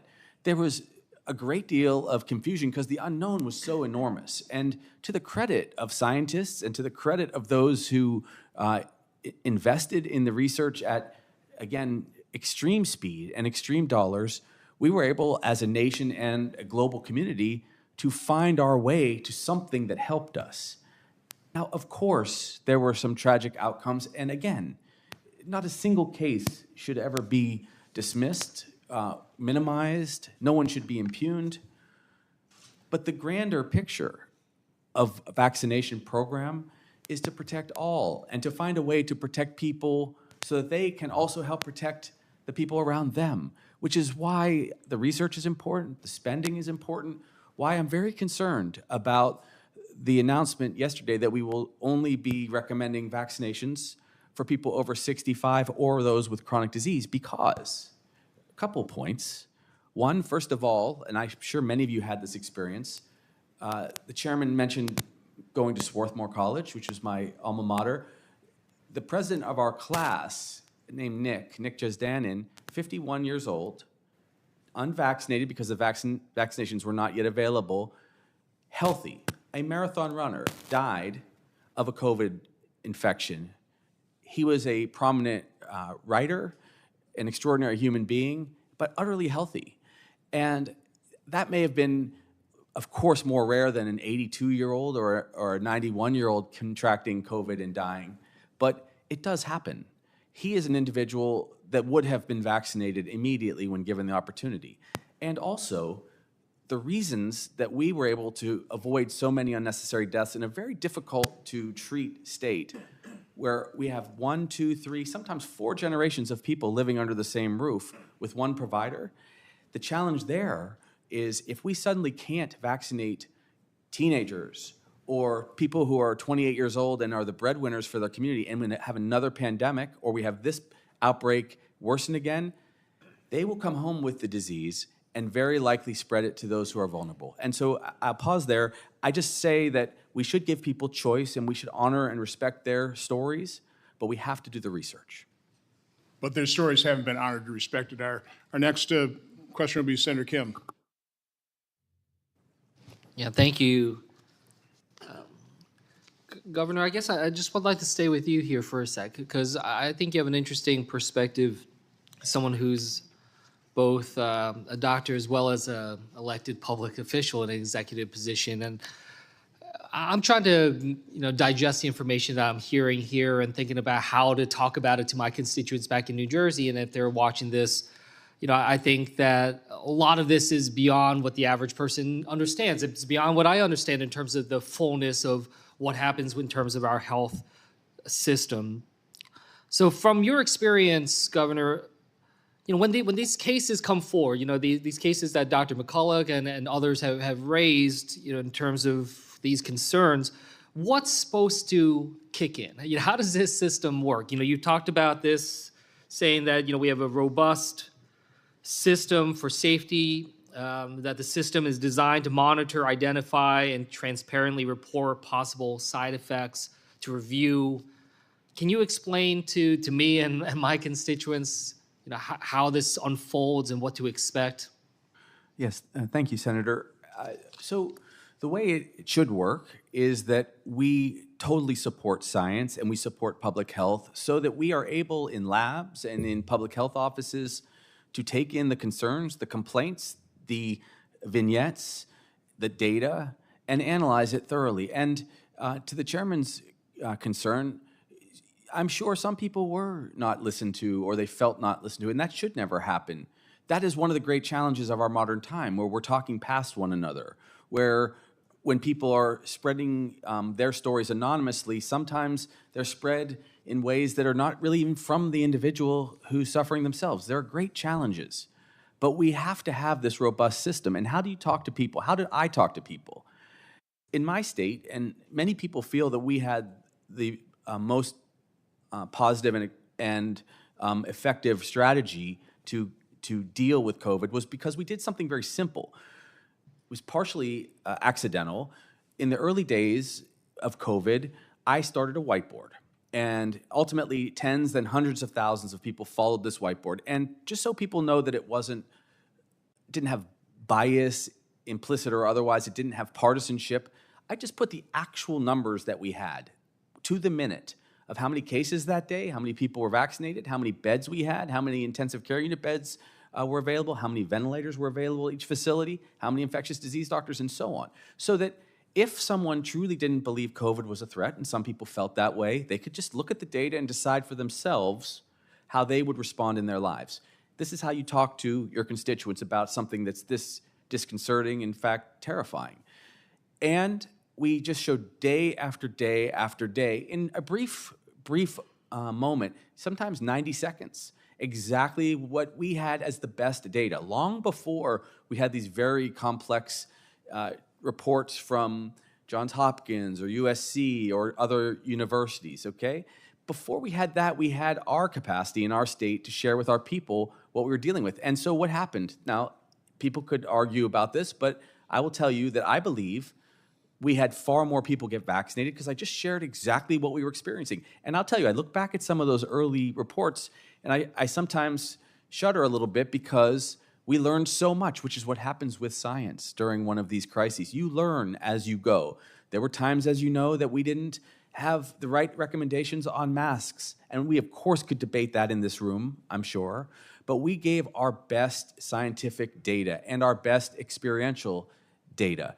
And that's how you talk to people. And yes, you never tell people that they are not valued, and you never just dismiss their stories. And I'm positive I or others have been guilty of that in the moment, and we shouldn't be. But we also should not demonize one another. And when we, in my family, ultimately had protesters, which did, to a large degree, cross some lines, when some people were just communicating with me, other people, I have to be honest with you, some people wrote swastikas on signs that were next to my home. Certainly, my father's Judaism had nothing to do with my COVID response.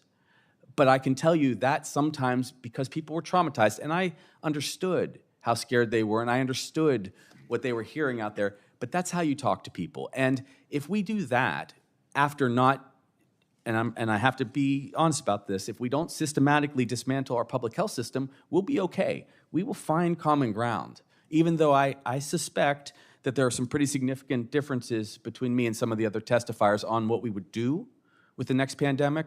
We would actually be able to still move forward together. Yeah, I mean, I think, something you said earlier I thought stuck out to me, the sense of that, no one should be ignored. I think that's a principle I hope everyone here can agree upon, that I think they always have space for more transparency. But also just keeping in mind that broader context. I mean, as you're saying, here are the challenges that we're facing when it comes to this system and how we can work on it. And certainly, I can imagine your experience, whether on addressing COVID or in Samoa, certainly that becomes more difficult to fully enact this monitor, identify, and the transparency report. When you're in the middle of a crisis, when you're in the middle of the chaos, that's something I think we can try to do to improve. To the point that was raised earlier, I think a lot of this also says this is a reason why we need to invest in capacity, invest in personnel, people working in our government to do this, and as opposed to cutting back on staff and trying to say that we need simultaneously more transparency when that becomes all the more difficult. But I mean, look, I understand, and I've had people in my life that have been ignored and not believed, whether that's my time as a diplomat before, and people I know struggling with Havana syndrome, and people telling them, I don't believe you, and other issues that are out there. But we should always have that system in place. And that's what I just hope we can come back to. I mean, I get it. I'm new on this committee, and I understand, and I'm seeing, years worth of back and forth that are coming here. But someone who's coming with some fresh eyes, I hope that we can try to cultivate that sense of trust that I know has been so deeply wounded, because I worry about what comes next.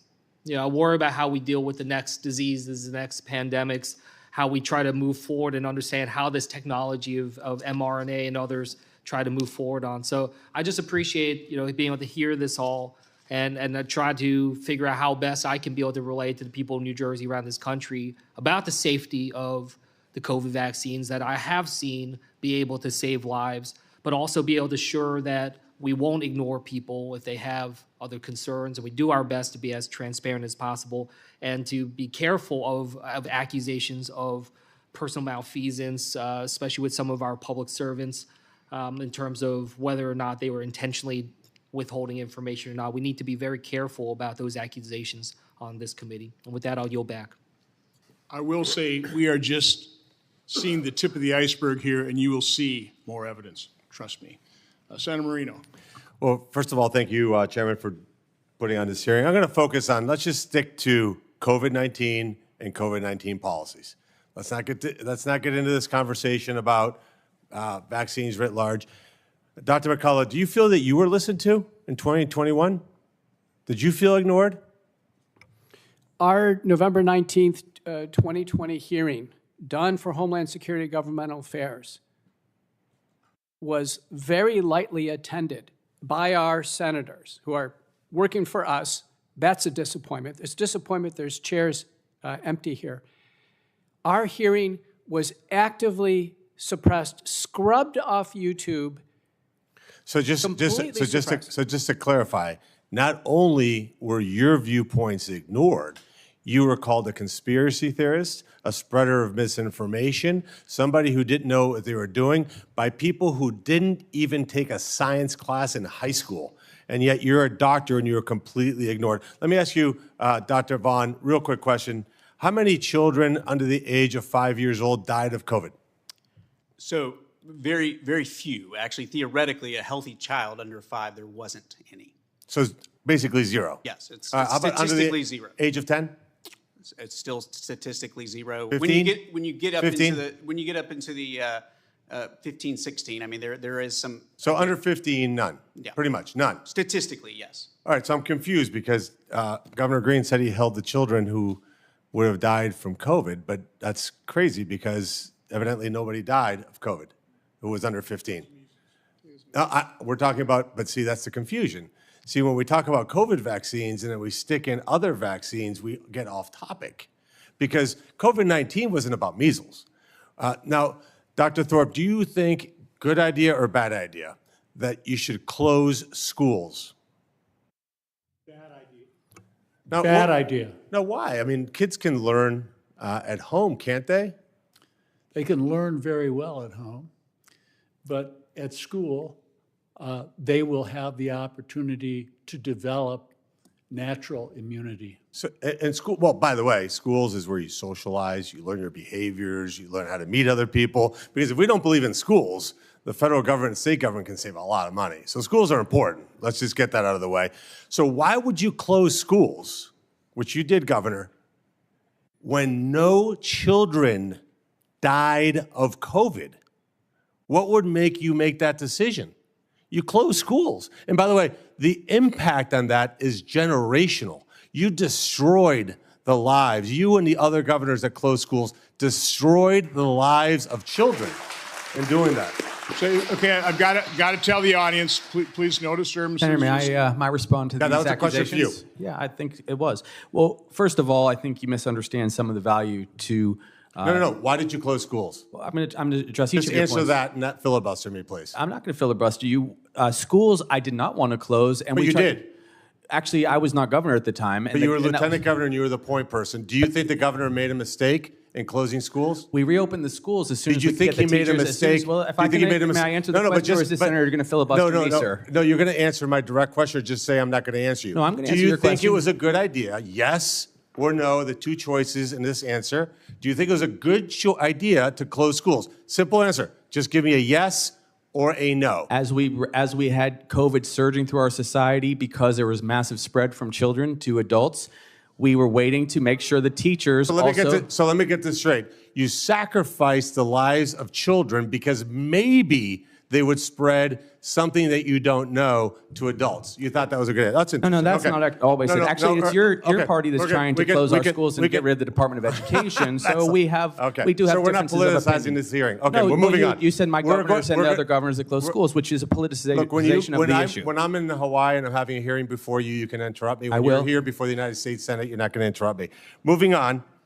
So here's the next question for you. Show me the science that said that when I walked into an airport in Hawaii, and I wasn't, I didn't want to tell you because it's none of your business whether I had a COVID vaccine or not, or tested positive or not, because that's also none of your business.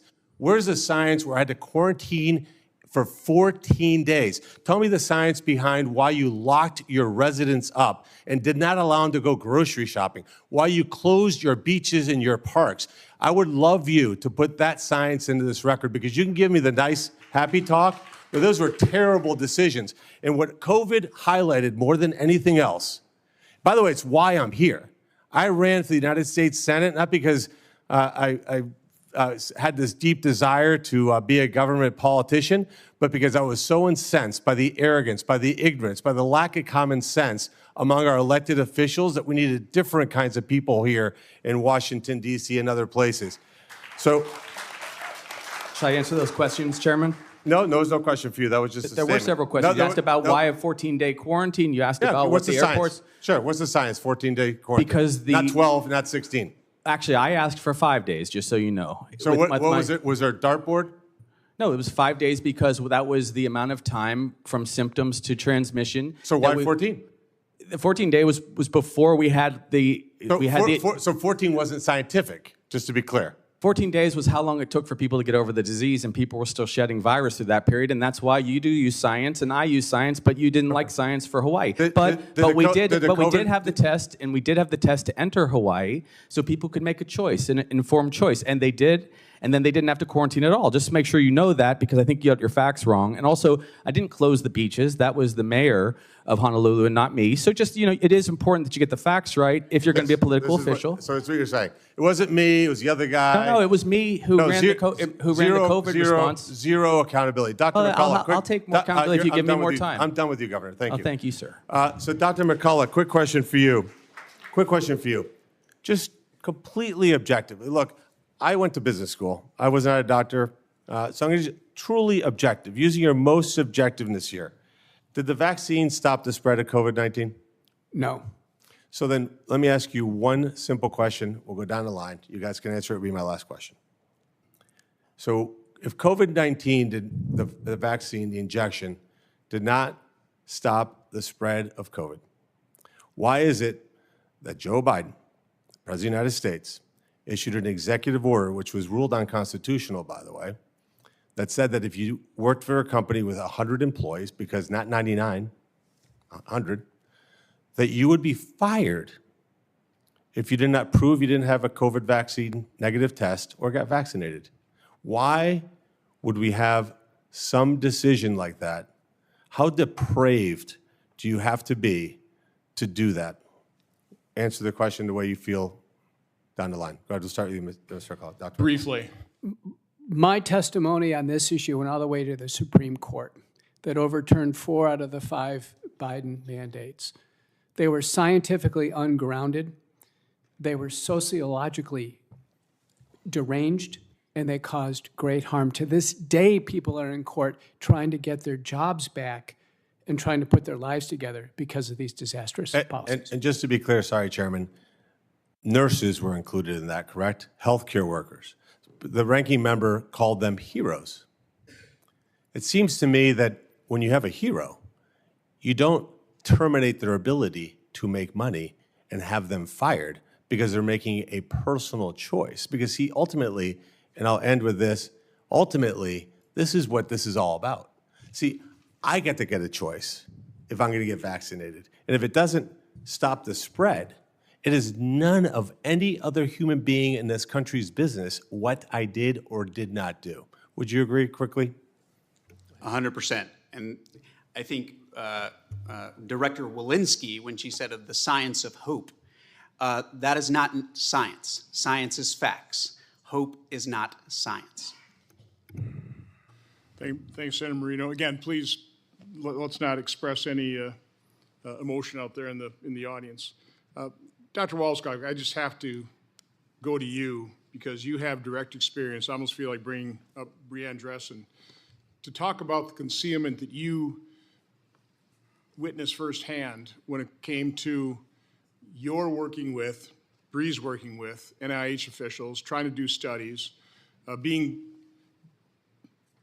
carried along with some assurance that this was going to be revealed to the public, and it never was. Just talk about that level of concealment. Again, there's going to be so much evidence of this if it hasn't been destroyed. This is just the tip of the iceberg, what we're seeing here with myocarditis. But talk to what you and your fellow vaccine injured who were dismissed, who were gaslit, who were treated horribly.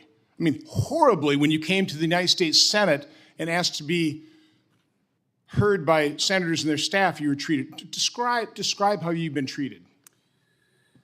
Well, thank you, Senator Johnson. So what I'd like to say is being vaccine injured in this country is unfortunately a huge polarizing event, which it should never be. If I could describe one word that I think all, if not most, vaccine injured will say is, what's one word that describes your experience after your injury? And it's abandonment, okay?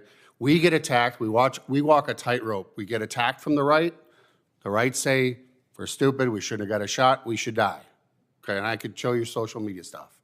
The left says we're anti-vaxxers, which to me is one of the most ignorant things to say of myself because all my children have been vaccinated. I got vaccine injured because I got vaccinated. But still, regardless, we get called anti-vaxxers. We report these to VAERS, okay? Nothing happens. I had an adverse event, which was, delayed the AstraZeneca trial in the United Kingdom, 2 times for 3 cases of transverse myelitis. I expected a call the day after. Days passed, weeks passed. By 3 weeks, I called the CDC myself and demanded, a response. I always thought, I'd get this quick response and someone would help us. All of us that are vaccine injured know there's no phone call coming. There's no help coming. We have repeatedly met, and Brianne Dressen, who's my co-chair with Reacting, have met with Peter Marks over and over and over for the last, for a period of about 2 years. We have been placated. We have been blown off. We bring up adverse events, the neurological adverse events. We bring up the MIS, which is the multi-system inflammatory syndrome. We bring up the myocarditis. He thanks us. He says he'll get back to us. He never does. That went on for 2 years. So for people that think it's this kumbaya where people are listening to us and people are all in these federal agencies are trying to help it get to the bottom of it, it is the farthest from the truth. So there have been a number of claims made, and I think there will continue to be a number of claims made. I just ask anybody making a claim, please provide your citations. Please provide, again, respect the science. Let me see the science. I mean, I'm very genuine here. Let me see, the science behind this actually reduced the symptoms, or this prevented deaths, or this prevented transmission. I would like to see the science. Dr. Vaughn, you are really specializing in the blood clots. I've seen video after video, picture after picture of these long white blood clots in autopsy. We've also, throughout COVID, autopsies were really discouraged. We weren't seeking the scientific truth. I see Dr. McCullough, I'll have you kind of answer that, but Dr. Vaughn, first talk about the clotting we saw and what you know in terms of what was discovered under autopsy. Well, first of all, early in COVID, the spring of 2020, my collaborator, Jacques Lobscher in South Africa, was the first one to kind of alert people to say that this was primarily a vascular disease, not a pulmonary disease. And that's one of the reasons that ventilators are probably one of the most ineffective things you could have done to people, because if you have a vascular disease of the lungs, increasing the intrathoracic pressure just closes down more vessels and ultimately kills them. And what we also saw was if you went into the hospital in the spring or summer of 2020, you were twice as likely to leave alive if you were already on a blood thinner. Now, I will tell you, most of your friends that are on blood thinners probably aren't healthier than you, so it's kind of interesting to find out that the people that were on blood thinners had a protection. So again, those were signals that were really downplayed. Unfortunately, after a lot of the treatment was codified by the CARES Act, it resulted in basically a protocol-based treatment for in-hospital care. As long as you start, can anybody describe remdesivir? Anybody want to speak to that?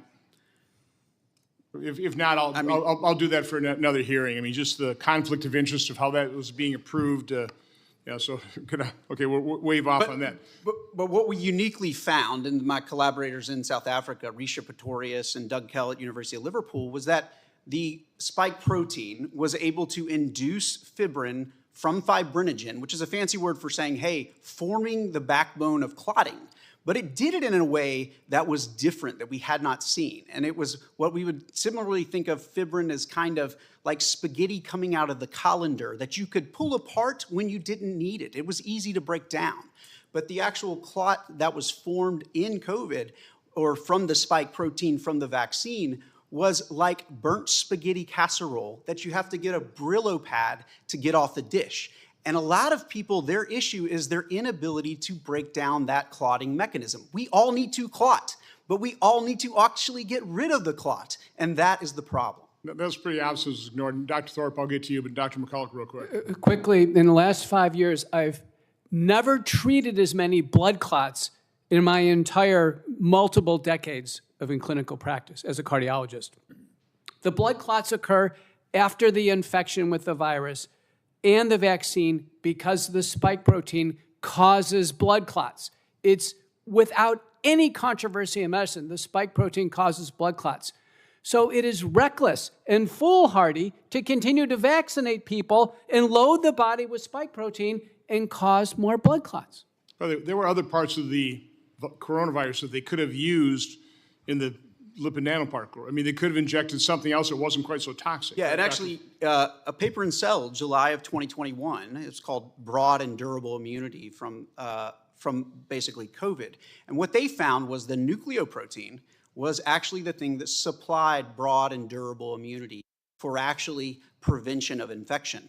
Unfortunately, the spike protein did not elicit that response. And as much as we love this mRNA technology, it seems like they sold it as something that we could change on the dime as information actually came to light. And by July 2021, we knew the wrong protein had been picked. Why didn't they change it? That's a good question. Senator Blumenthal. Thank you, Mr. Chairman. Dr. Vaughn, I noticed that you were careful when you said that children didn't die of COVID to say statistically, which I appreciate. 1.2 million Americans died of COVID-19. Tragically, more than 1,000 of those deaths were children. In fact, 700 were 4 years old or younger. And I'm sure you will agree that those deaths were tragic, and most especially for the families who will never be the same. Children were affected by COVID. There's no question that children died, but equally important, the trauma of COVID affected children. The fear and anxiety that spread throughout their families. You don't have to be a doctor to understand that point, or a parent. Yeah, I have a 7 to 9-year-old, and it was a very interesting time. But in many ways... Well, interesting is a somewhat euphemistic way of putting it. I'm sure you'll agree. But let me just point out that our entire society was traumatized by COVID. People were out of school. We can argue about the merits of whether they should have been, but it has affected our entire society. And just so we're all on the same page here, I'm in strong agreement that schools are good. Kids should be in school. Let me point out, though, because we want to learn from history here, that when there are side effects, when there are threats to public health, there should be warnings. The public should know, so should doctors and researchers. And right now, I'm looking at a report from NPR, it's dated May 21 of this year, which describes the effects of cutting back on the CDC's capacity to warn. And says that many of the platforms, quote, many of the platforms the CDC used to communicate with the public have gone silent, end quote. It says, quote, many of the CDC's newsletters have stopped being distributed. Workers at the CDC say health alerts about disease outbreaks previously sent to health professionals subscribed to the CDC's Health Alert Network, HAN, haven't been dispatched since March. I understand the concerns that have been expressed here, and let's learn from scientific practice and make sure that the Department of Health and Human Services provides the resources that are necessary to warn the public. I want to ask Dr. Brown, because you've talked about both your experience in Samoa in 2019 with the measles outbreak there, which eventually killed 83 people, as I understand it. Again, measles was thought to be eliminated in the world. That outbreak was fueled by misinformation about the measles science, spread by a number of vaccine doubters or skeptics, including the now Secretary of Health and Human Services, Robert F. Kennedy Jr. That campaign caused the vaccination rate against measles in Samoa to drop from over 74% to just 34% between 2017 and 2018. Do you see parallels between the measles outbreak you helped to address in Samoa and the one that we're now seeing in Texas that has reached 31 states, including Hawaii, and the COVID-19 situation?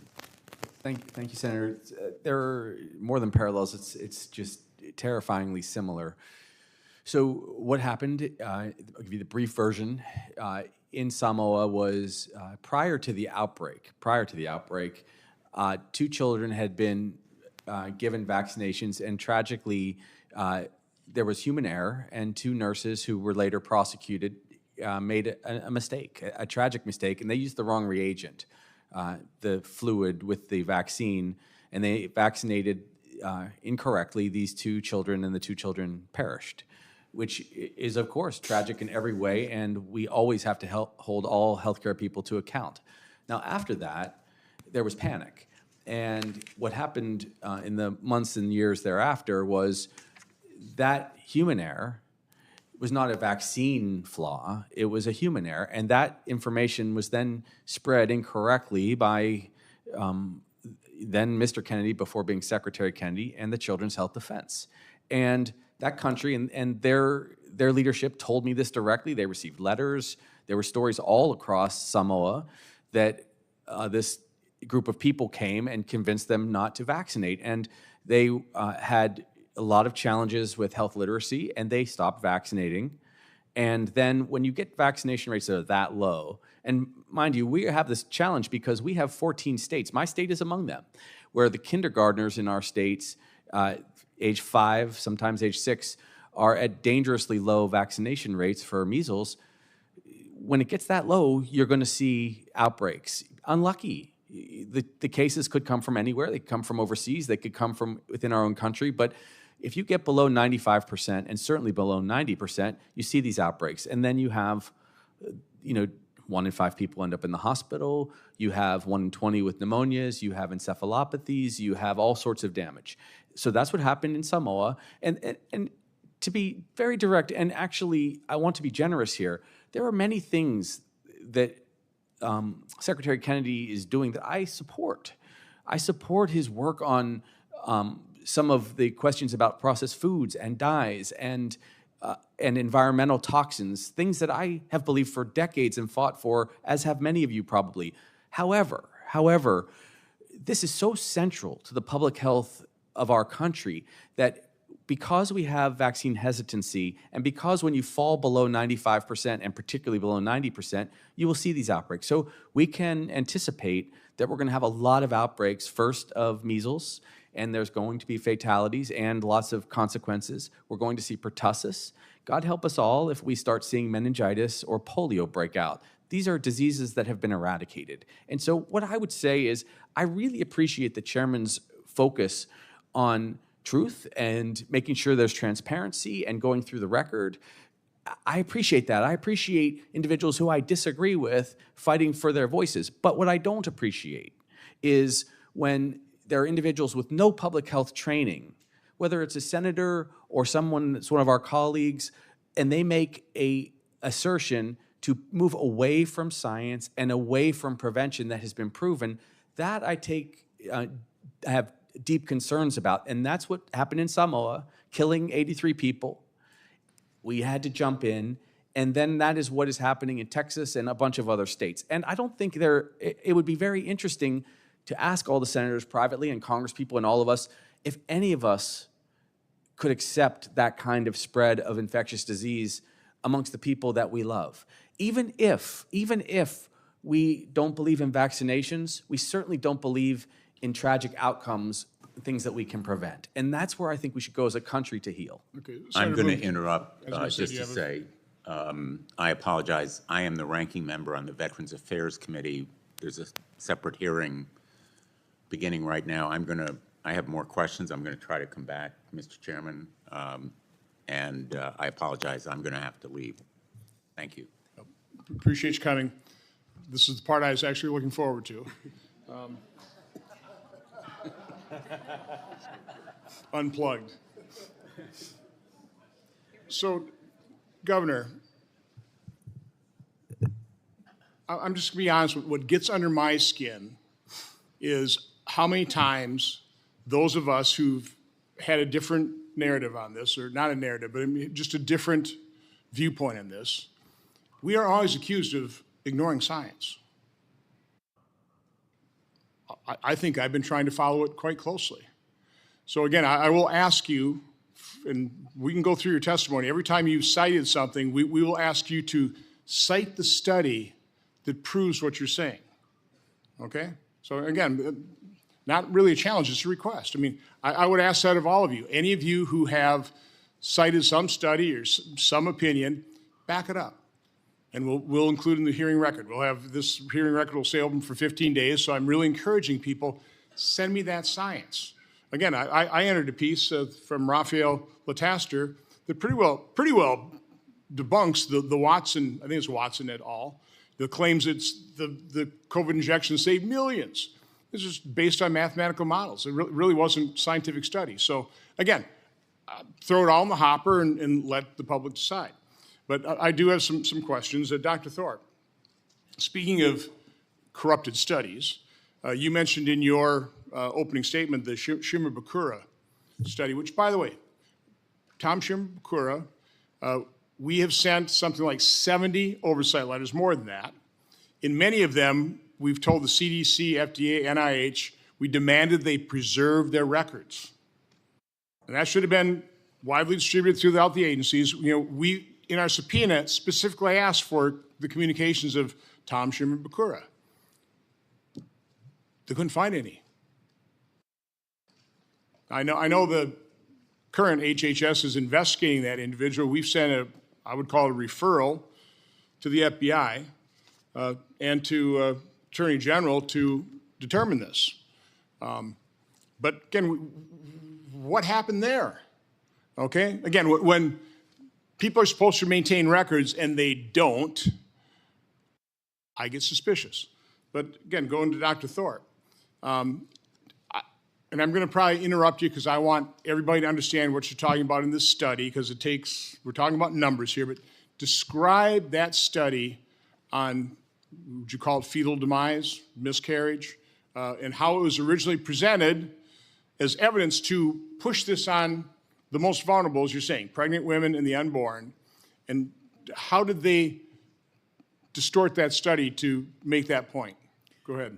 Thank you, Senator Johnson. So the study in question is a New England Journal of Medicine on April 21st, 2021. And in that same day, the digital edition, there were two publications that were extraordinarily concerning. Both of them, interestingly, coming at a time when vaccine hesitancy was increasing. So the Shimabukuro study was a separate study in addition to an op-ed. The op-ed was by the New England Journal of Medicine, editor-in-chief, who was Eric Rubin, and the managing editor, who was Stephen Morrissey, and then director of the CDC, Rochelle Walensky. And they made statements that were false. They made statements that was fear-mongering, insinuating that pregnant women, if they didn't take the vaccine, would put their lives in harm, their preborn lives in harm, and their newborn lives in harm, when they knew absolutely the opposite was true. How did they know that? Well, they know that for several reasons, Senator. Number one, the study by Pinnells and colleagues, who is a maternal fetal medicine specialist from University of Texas, Houston, published a very large study documenting that pregnancy in of itself reduced the maternal mortality by as much as 75% during pregnancy compared to non-pregnant women. That study was available. Also, Dr.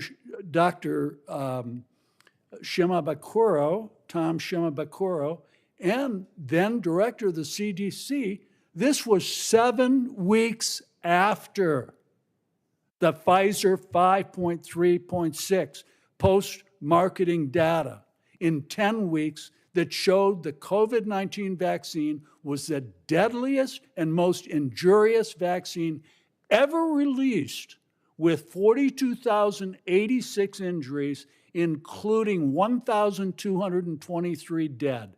They had that information. They still pushed it on pregnant women. So let's get to the number where there's 700 individuals included in the statistic that shouldn't have been included. So describe that. I mean, talk about this study. Right. Well, there's bias. There's bias in the title, okay? Just look at the title. There's bias in the 21 authors, all of whom were federal employees, and Tom Shimabukuro, a safety officer in the FDA itself. Then you go to the numbers. We're looking at about numbers of over 4,000 in a 10-week period. And then all of a sudden, it's just, how do we arbitrarily go to 10 weeks in this V-safe smartphone collection system?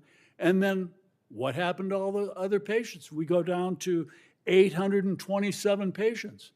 What happened to the rest? So you got 827 patients that became pregnant or were pregnant in this, in terms of, again, it's not really a study, but I mean, they're just analyzing data. So you got 827. Right. Okay, so these were women who were pregnant. Right. 827 that completed a pregnancy in 10 weeks. Which is not necessarily a born child, but the pregnancy or is... a miscarriage, right. Okay. Now, they claimed a 12.6% miscarriage rate. Which is pretty kind of a normal miscarriage? No, it's not. No. What's a normal miscarriage rate? 3% when you have a normal booking visit. Okay, it's already an abnormal miscarriage rate in that 827. That's correct. Okay. And so now describe exactly how they... Okay. So we have 827 patients, right? And they talk about a 12.6% miscarriage. But a miscarriage of those 827, 700 of those mothers had their vaccine in the 3rd trimester. That's way beyond the window when a woman has a miscarriage. So they artificially took those 700 patients and put them in the 1st trimester. No. The 104 patients that had the miscarriage, that goes to the 127. 104 over 127, you're looking at 82% miscarriage.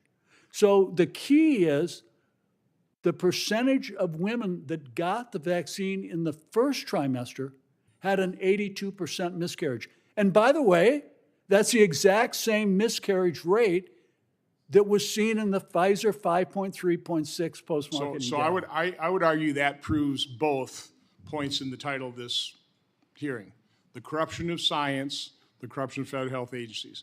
You know, Governor, listen, I'm cognizant of the fact that you're kind of outnumbered here. So I want to give you an opportunity to respond to that if you want to. You don't have to. Sure. No, I'm happy to. Look, appreciate the information. The tragedy of a miscarriage is always there. It's not 3%. What is it? What do you think it is? Well, in my training as a family physician, the miscarriage rate for women is often in the 20s or 30 percentile.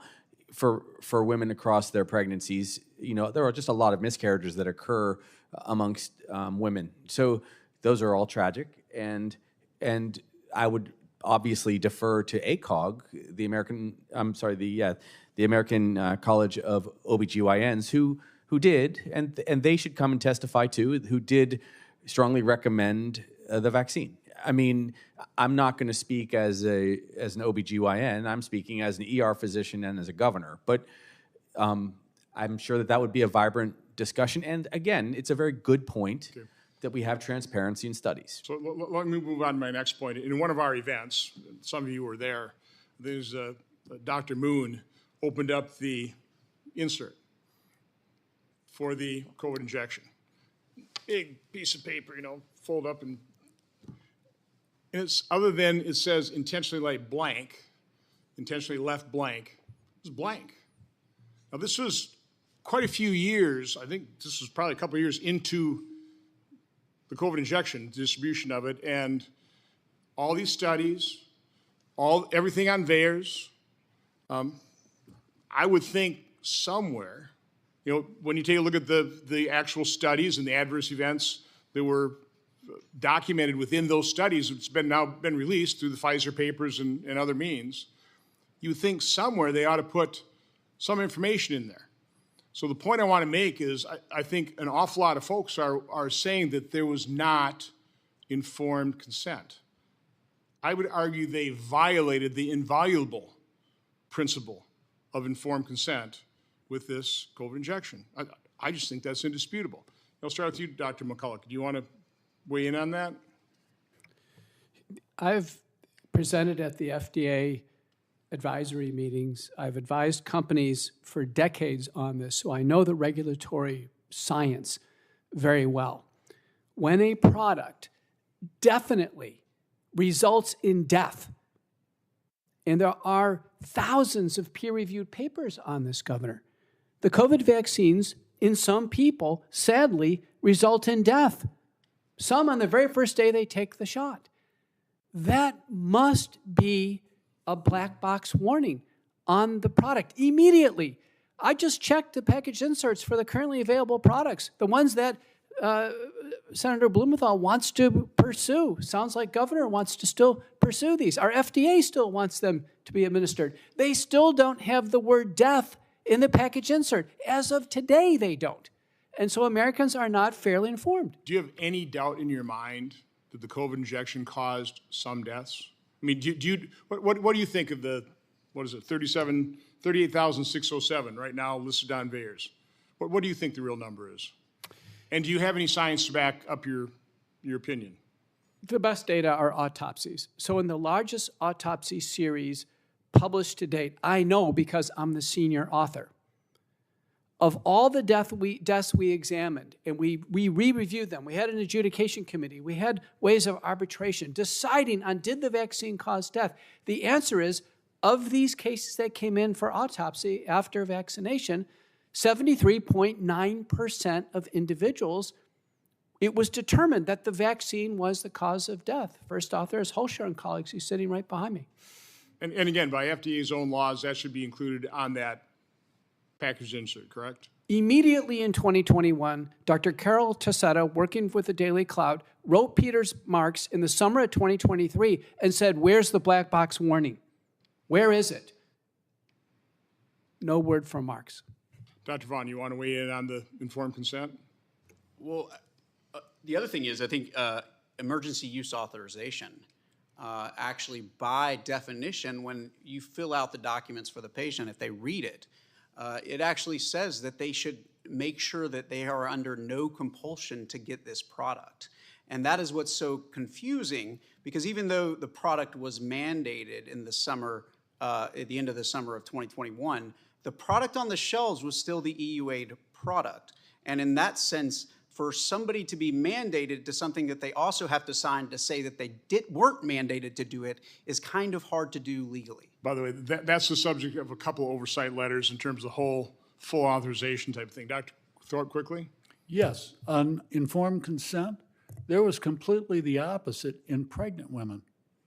HHS appears to have captured the American College of Obstetricians and Gynecologists, and my research team, including Maggie Thorpe, JD, have proven that with the Freedom of Information Act. For a few million dollars, correct? Many $1 million. They captured ACOG. In December of 2020, everybody at ACOG and the other organizations were not going to push this vaccine in pregnant women. In the span of a pregnancy, 40 weeks, September 27th, 2021, you will push the vaccine, you will push it in pregnant women and follow all the HHS criteria. And if you don't, we will destroy you and your professional career will take your license away and we will decertify you. That went out to 60,000 OBGYN doctors. So we probably should have expanded the title of this: corruption of science, federal health agencies, what would you call those? Professional organizations? These are the three organizations that essentially govern obstetrical care, not just in the United States of America, but the whole world. By the way, I wanted to ask you, to what extent are the medical journals funded by various conflicting organizations, pharmaceutical companies? I've heard Chinese interests. I mean, are you aware of that? You were talking about the article written by the editors of the New England Journal of Medicine. Yes, I'm aware of the study by Wen and colleagues, David Daniel Wen, that was just published October 10th of 2024, documenting that 1.06 billion with a B dollars went to the reviewers of the medical journals, of probably the most influential medical journals: New England Journal of Medicine, Lancet, BMJ. That's coming out of the pharmaceutical industry. That's correct. So, Dr. Walscott, as a vaccine injured, do you believe you received informed consent? Absolutely not. Absolutely not. I mean, informed consent, and I, as a physician, I believe strongly in informed consent. Informed consent requires true and transparent data. And we can sit here and hear the mantra or the typical narrative of safe, effective, saved millions of lives, but in reality, that's not true. Okay? We can talk about efficacy if we want. Again, certainly the vaccines don't prevent infection, don't prevent transmission. I think I could present to you, I mean, and refer to a lot about safety data, particularly with regards to all the adverse events that I think there's more than ample evidence that the federal regulatory agencies ignored. A lot of these systems, VAERS, vSafe, I call deliberately deficient by design. So do I think I got informed consent? No. Do I think anyone here in the United States in the last 4 years have gotten informed consent in considering getting a COVID vaccination? Emphatically, no. So, by the way, my theory, and it's just a theory, I don't have the proof, it's hard to prove these things, but my guess is the reason they were so concerned about issuing a warning on the Han is, again, they didn't want any vaccine hesitancy on this, right? And also, if they alerted doctors to the fact that if you have a patient with myocarditis, you might want to ask them, did you just get a vaccine recently? And otherwise, the doctor is looking at myocarditis, trying to figure out how to treat it, right? Not trying to figure out the cause, because myocarditis does happen. Dr. McCullough, quickly? Or do you wanna Quickly, go to- myocarditis was so common that in the UK and Australia, they actually did issue guidelines to doctors on how to recognize it and when to get MRIs. That's how big a problem vaccine myocarditis is. Also, one of the points I made is they did not warn, they didn't advise doctors to advise against strenuous physical activity, right? They pulled that off of the one warning that they gave. I mean, talk about how dangerous that is. That and is also, I mean, the mild. Talk about how often myocarditis is mild versus serious. Before the pandemic, there was myocarditis. Can be caused by Coxsackie virus. The most dangerous type is called giant cell myocarditis. It was very rare. I had seen 2 cases in my career. One was fatal. But it's in our guidelines. Anyone who develops myocarditis cannot undergo strenuous physical activity. They have to be taken out of sports. It's mandatory because the surge of adrenaline, when there's inflammation in the heart, triggers a cardiac arrest. So you can imagine how reckless it was for the sports teams to mandate vaccines on athletes, provide no provision of safety, and then have them go out in the field. So why would these federal health officials, when they're discussing putting that warning, that advisory for physicians as they did their kind of weak need warning on myocarditis, what does that tell you? Why would they pull that out?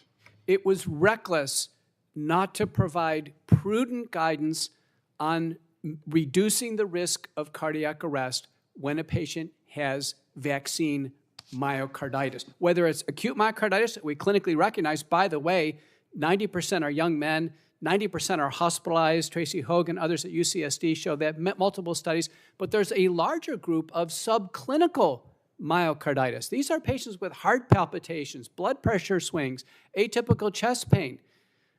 Listen, this is water under the bridge. Fortunately, very few people are taking COVID shots anymore, but these patients still have symptoms. A recent report by Koyosmu in Journal of the American College of Cardiology has shown cardiac arrest in people years after the vaccines, and they have found vaccine microscars in the heart. And we can keep going down this. I did want to go to Mr. Siri, who does a really good job of describing VSafe, because you actually had to sue. You should have had to sue, by the way, right? First of all, the health agencies who set up this VSafe, voluntary online report on specifically the COVID-19 injection safety surveillance, right? Yeah, VSafe. 10 million people signed up voluntarily. You would think the federal health agencies would make that information just available anyway, but at a minimum, when you FOIA'd it, Freedom of Information Act, you think they would have just handed it over to you, right? They didn't do that, did they? You had to sue them. How long did it take you to actually get that VSafe data? And then why don't you describe what you've got and why they were probably trying to hide it? Sure, it took over 2 years, and you'd also think with a name like VSafe, it would have been designed to actually assess safety with regards to the COVID-19 vaccine. So VSafe is a program that the CDC rolled out in December of 2020, along with the first rollout of the first COVID-19 vaccines. And as you just pointed out, Senator, the point was to ask people to sign up. 10 million Americans signed up, almost all of them in the first 6 months. This was when there were no mandates. These were folks who were enthusiastic about getting the vaccine. These were the folks who felt it was their civic duty. In fact, that's part of what they checked of why they signed up for VSafe. And so over the next 2 years, the CDC kept putting out study after study after study, dozens of them, in which it said the COVID vaccine is safe.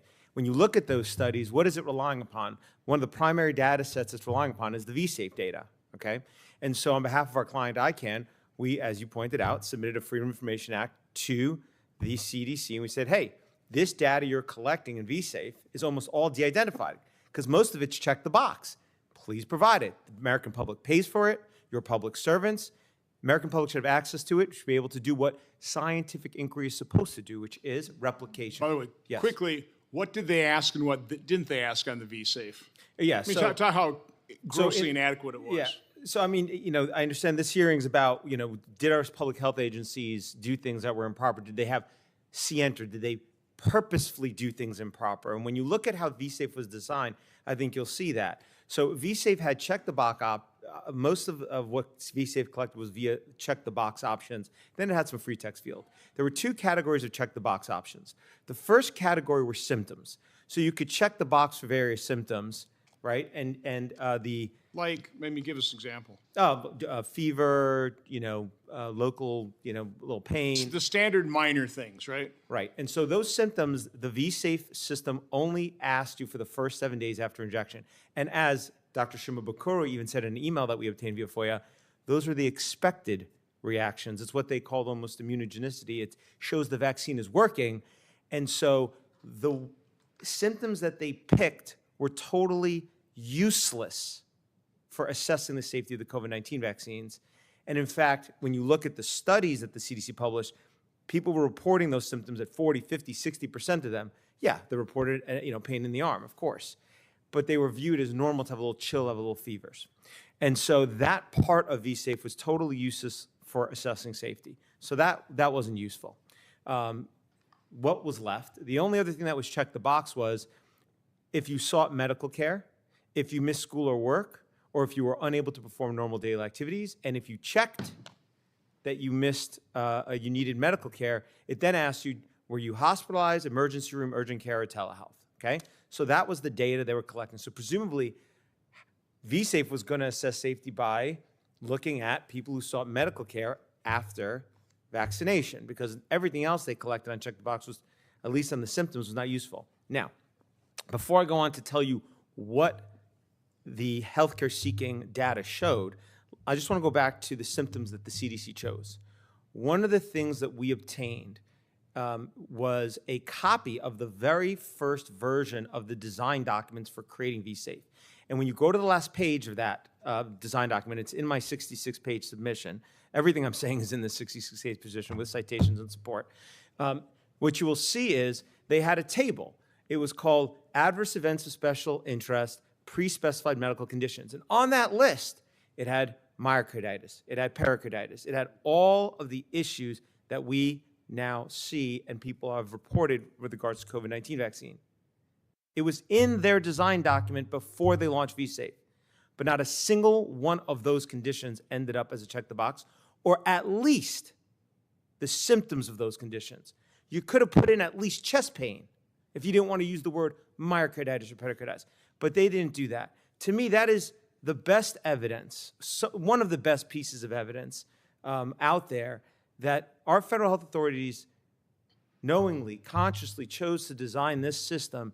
It was not to determine safety. It was in order to assure their a priori assumption of safety. At the end of the day, CDC is a government agency. In my experience, they don't conduct themselves based on what folks would call science or medicine. They are a policy organization. They set their policy, and then everything that they do has to conform with that policy, and their policy is safe and effective. So again, voluntary system, 10 million people signed up. Yes.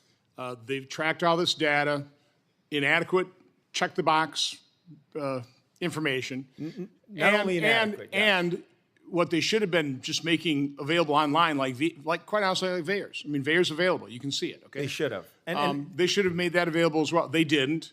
And so you had to sue. When did you sue them? Sued them. It would have been a few months after the rollout of the COVID-19 vaccine. And Okay, it took us a so year early and a half. early in 2021. It took us 2 lawsuits, actually, because we, in order to make them take contradictory positions, so we sued them 2 different ways, and only when they had no choice, they finally released the data after And a year you and a half. first filed a FOIA request. Yes. And they should have just boom, they should have handed it over to you. If right? they want Because to be they obviously transparent. were collecting this data, had to be kind of centralized. Wouldn't have been that big a task, I wouldn't think, here's what the data shows It would us. have taken them seconds. They should have, by law, should have just turned it over to you.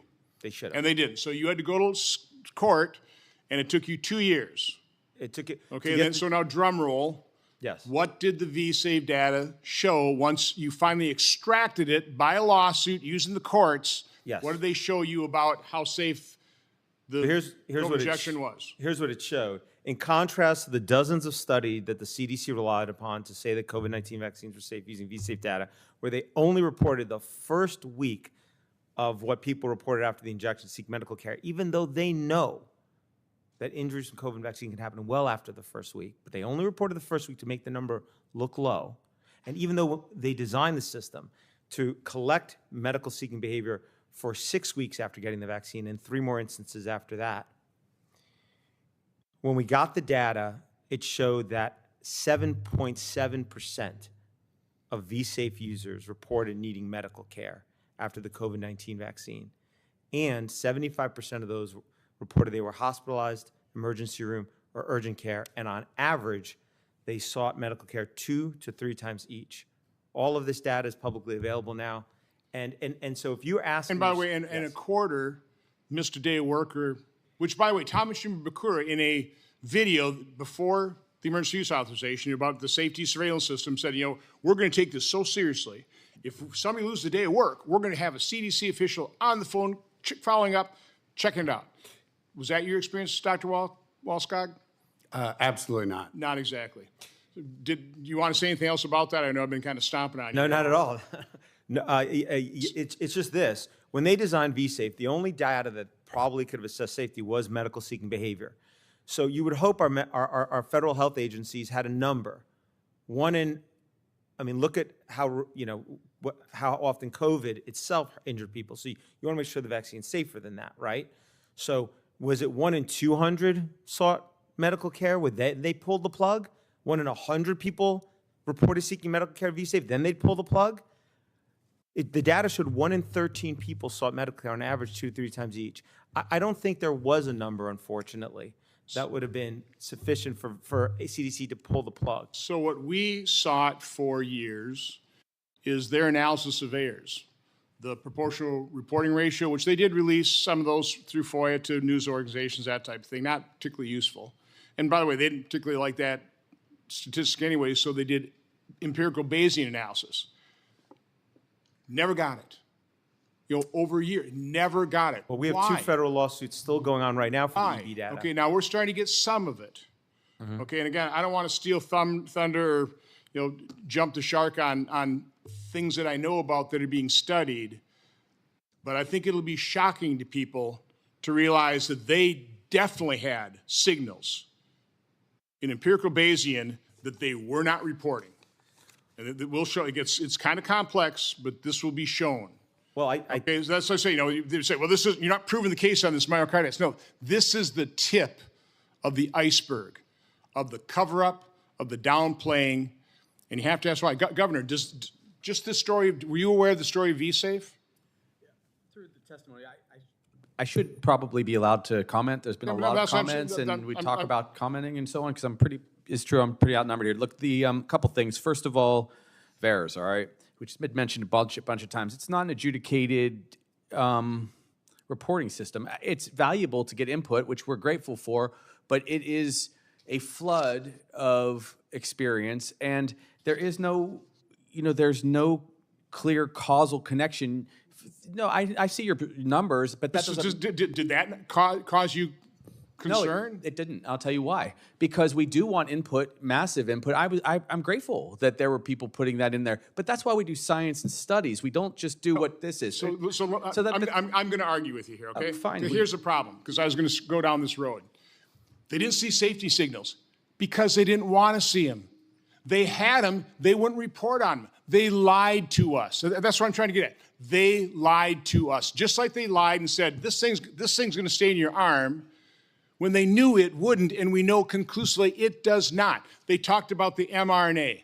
This can just, it's going to go in there, stay in the arm, it's going to dissolve, in hours, couple days, whatever.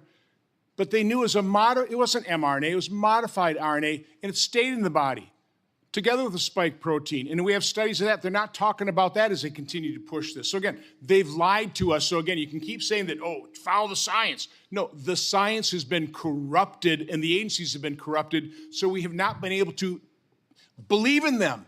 That's why they have no credibility. I'm entitled Go to ahead, answer Governor. many of these things. So we certainly disagree on a lot of things, okay? Yes. One of them is that you say corrupted and corruption, and that is possible, okay? But I didn't have that. I'm just sharing with you as a doctor and a governor and a public health officer and who had a great response for our state. We didn't have that experience. We did have a great... By the way, I have checked other island nations and stuff. Go ahead, check them. Be interesting. We were Yeah, advising them. They were calling me for advice, and that's why we did safe travels, like the senator bristled at. We did actually find ways to help people know whether or not they had COVID, whether or not they'd spread it, whether or not people were at risk. We did that work, okay? Other people may have been, not doing that work. I don't know if anybody in this room did that work. I did the work, okay? I was out there saving lives either in the ER or as a lieutenant governor. Everyone else is talking about corruption, okay? I was doing the work. We had doctors that had the courage to treat COVID patients as well. So. Yeah, and I was a COVID patient also and in isolation for 14 days. And it was the right thing to do at the time, September 11th of the first year, because we didn't know if I would spread it to my children or to my wife or to other people that I cared deeply about or my constituents. So I honored it, unlike others might not have, okay, being in quarantine. So that's a different topic. Now, we've talked about myocarditis a lot, okay? And we are going to differ in our opinions about the data, I'm sure. However, there were about 12 cases from one perspective per million second shots. That's one of the studies and reports. I'm sure other gentlemen at this table are going to dispute that and have disputed that completely. But I will tell you that we saw one heck of a lot more terrible cardiac issues, myocarditis, far more clots for people that ended up in the ICU that we had to treat. We saw cataclysmic numbers when people got bad COVID and ended up at the hospital, but they didn't get bad COVID when they got vaccinated. That is the point. Now, we're walking past, So again, we're walking past a lot of those issues. Okay, can you cite the study that proves that? Yes, and I'm Okay, happy. So provide them. Of course, we will, and you can get. There's another 24,000 pages of data on both sides of this argument. Okay, and everybody knows that the colossal damage to human beings. Will you provide this committee that study? Of course we will. And all of the data, nationally and internationally, showed that people had these complications in much larger numbers from severe COVID than they did from vaccinations, much larger numbers. Now, we can have that debate, and we'll get you at plenty of studies, okay? And the studies will be, he's shaking his head, but that's what the vast body of mainstream researchers and mainstream healthcare providers feel. Now, I don't want to disparage my colleagues that are up at this table, okay? But I will tell you that we are going down a rabbit hole to demonize the vaccinations. And maybe someday we will find that there should have been more transparency. Maybe people will find ultimately, that vaccines cause more harm than people were able to report at the time. However, it's my firm belief as a provider of healthcare and a person who had to make a state plan that there is value in providing vaccinations like this. And next time we have a pandemic, it's going to be even more serious if it ever affects children. I will tell you, people are going to clamor for vaccinations if children are terribly affected. And the country, you think it was shut down before, it's going to be shut down 50 times worse. We worked to open the state. That was a misrepresentation by the good senator from Ohio. We worked to open the schools and open the state by just making sure people had a test so they were negative. It helped us. And we didn't force people to get vaccinated if they wanted to travel. And I didn't support mandates, just so you know the truth. That's fine. Right. So a lot of this, of course, is tilted very heavily to demonize this vaccination and the process. And I respect if the data comes out and shows that or someone covered up, I respect that. So I will say the COVID cartel was tilted very strongly to demonize these people, okay? To vilify them, to offer retribution. So no, but you just called them a cartel. You don't think that's demonizing somebody? So there's no doubt this panel is definitely tilted toward one side, but the vast majority of the media and the agencies and everything else are tilted toward the one side, and that's what's so frustrating. The reason we'll have a tough time the next pandemic is because our federal health officials and the media lied to us, and we have proof they lied to us, and we have proof that they went and they used the power of the federal government to have social media companies censor people. Dr. Walskog, I do want to cover this because this is egregious, and people committed suicide because of this. But talk about how Facebook, after our event in Milwaukee, talk about how Facebook repeatedly shut down the support groups for the vaccine injured. That was their only lifeline because they could not get help. They weren't believed. They only had each other. And so they had these Facebook groups, and Facebook shut them down, and people lost contact, and people committed suicide because of it. Yeah, so this is now earlier in 2021 when there was just a couple of isolated people across the country early on. For example, Breanne Dressen, who's my co-chair at React 19, she was injured during the AstraZeneca trial, so very much in the fall of 2020.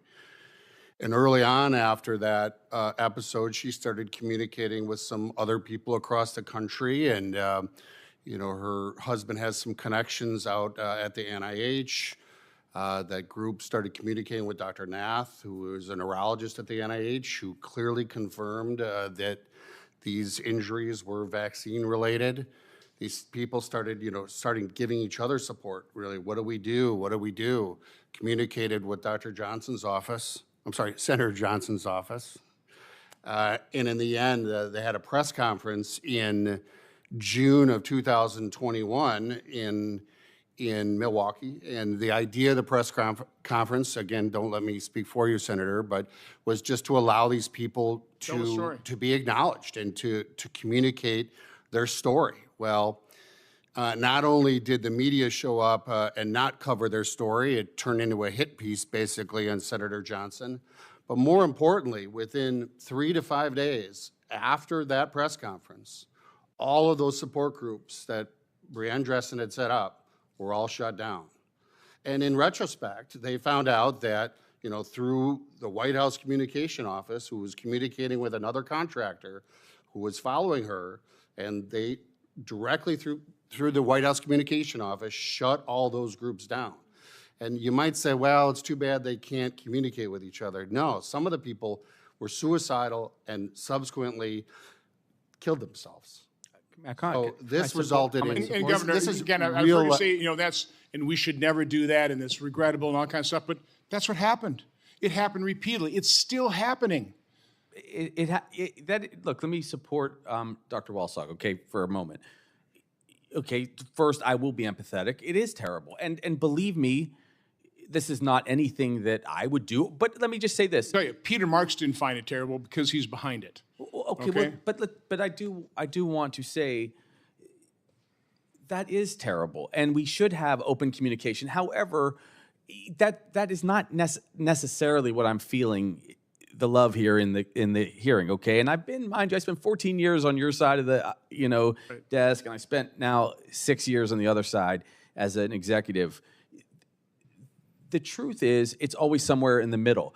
People have their biases, and if it's true that the Biden administration, encouraged people to not share information, that's bad.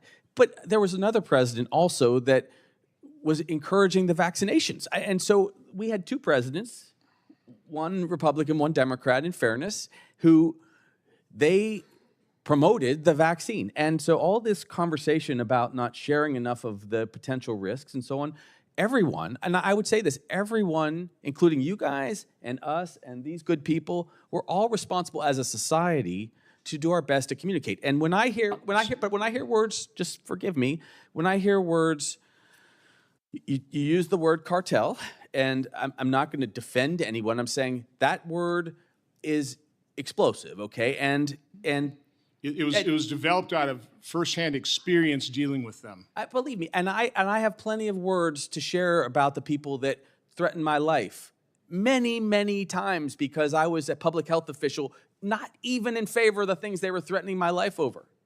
Many times. Had to send it to our attorney generals. I'll get you copies of that too, Senator, if you'd like, okay? Pretty awful stuff when they threatened my daughter's life. We have also an 18-year-old daughter, sir. And so that is the problem here. Now, I am appreciative of the process you're going through because we should look at the horrible episode, which is what COVID was, and do better in the future.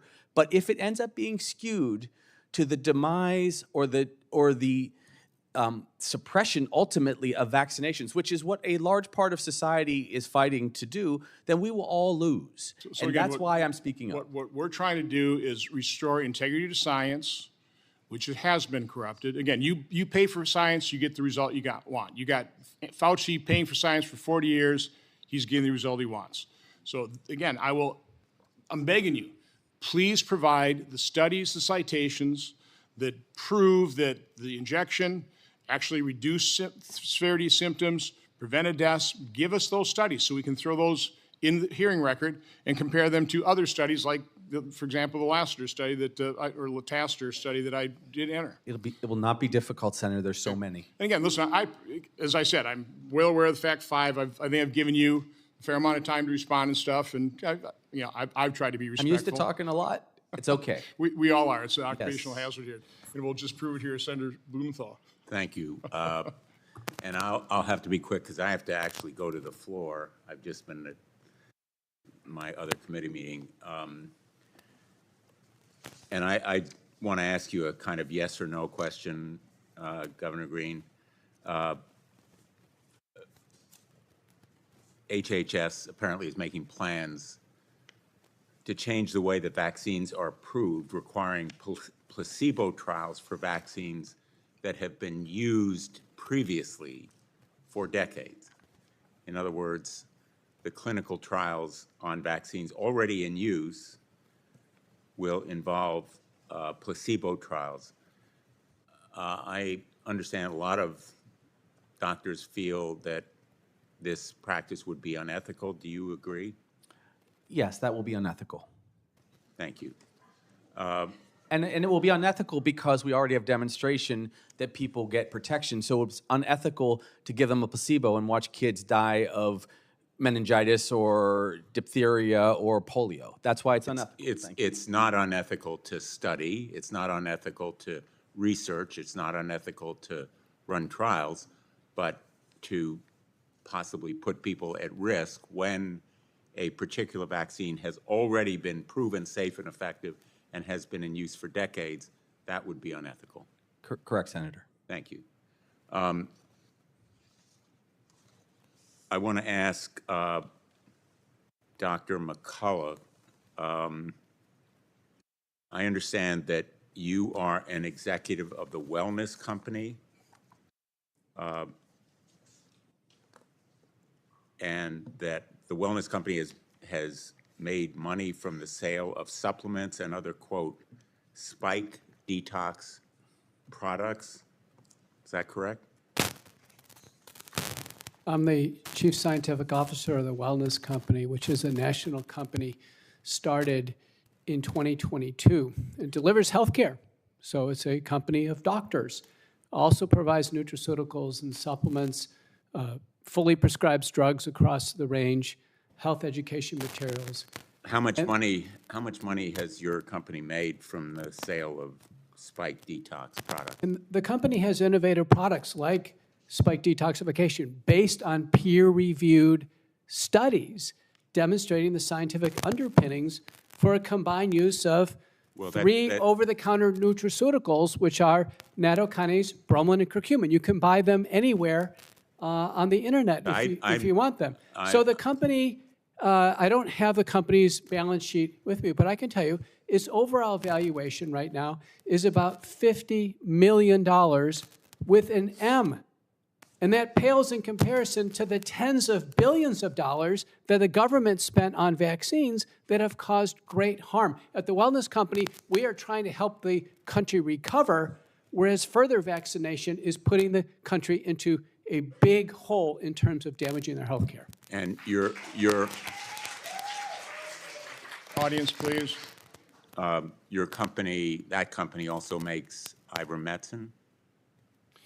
Ivermectin? The company can prescribe, the doctors can prescribe ivermectin, they can prescribe Paxlovid, molnupiravir, they can prescribe any drug within the pharmacopoeia. How much have been the profits from the sale of that drug since 2020? Well, it's prescribed, so whatever pharmacy delivers it, like CVS or Walgreens, they would derive any profit. I'm talking about profits for the company. It can't, because they prescribe drugs to pharmacies. The pharmacies are the ones that people pay to get the medication. Do you have a personal share in the profits from the wellness company? Yeah, I receive a set salary. I don't receive any % share of profits, and I have a very minor equity stake in the company. I work there part-time. I'm full-time in practice. I'm also the president of the McCullough Foundation. But you do share in the revenue and profits. I receive a set salary. Let me ask you, so that's again, it's an incorrect assertion.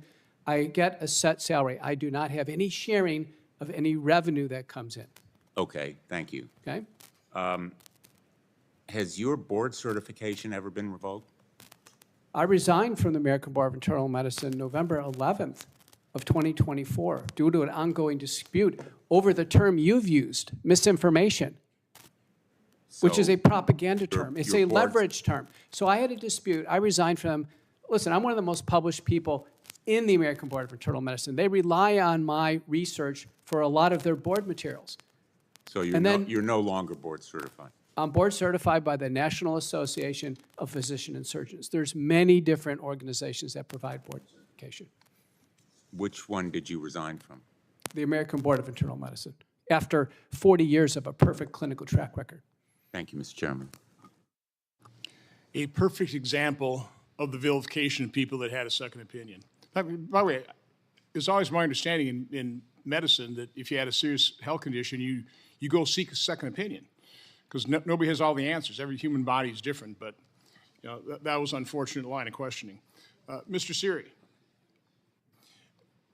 do you want to describe why it's appropriate for HHS Secretary Kennedy to actually do some research on vaccines? I'm quite sure, tell me if I'm wrong here, but when Mr. Kennedy pressed Fauci for the random controlled blind placebo trials on childhood vaccines, oh yeah, we've done all kinds of them.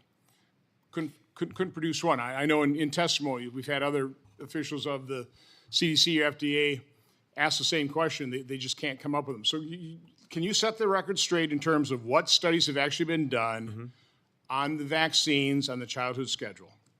Absolutely. So in my 66-page submission, I set out every single routine childhood vaccine on the CDC schedule today with sources citing to the FDA underlying clinical trial documents that confirm. So if you dispute this term, you got to argue with the FDA.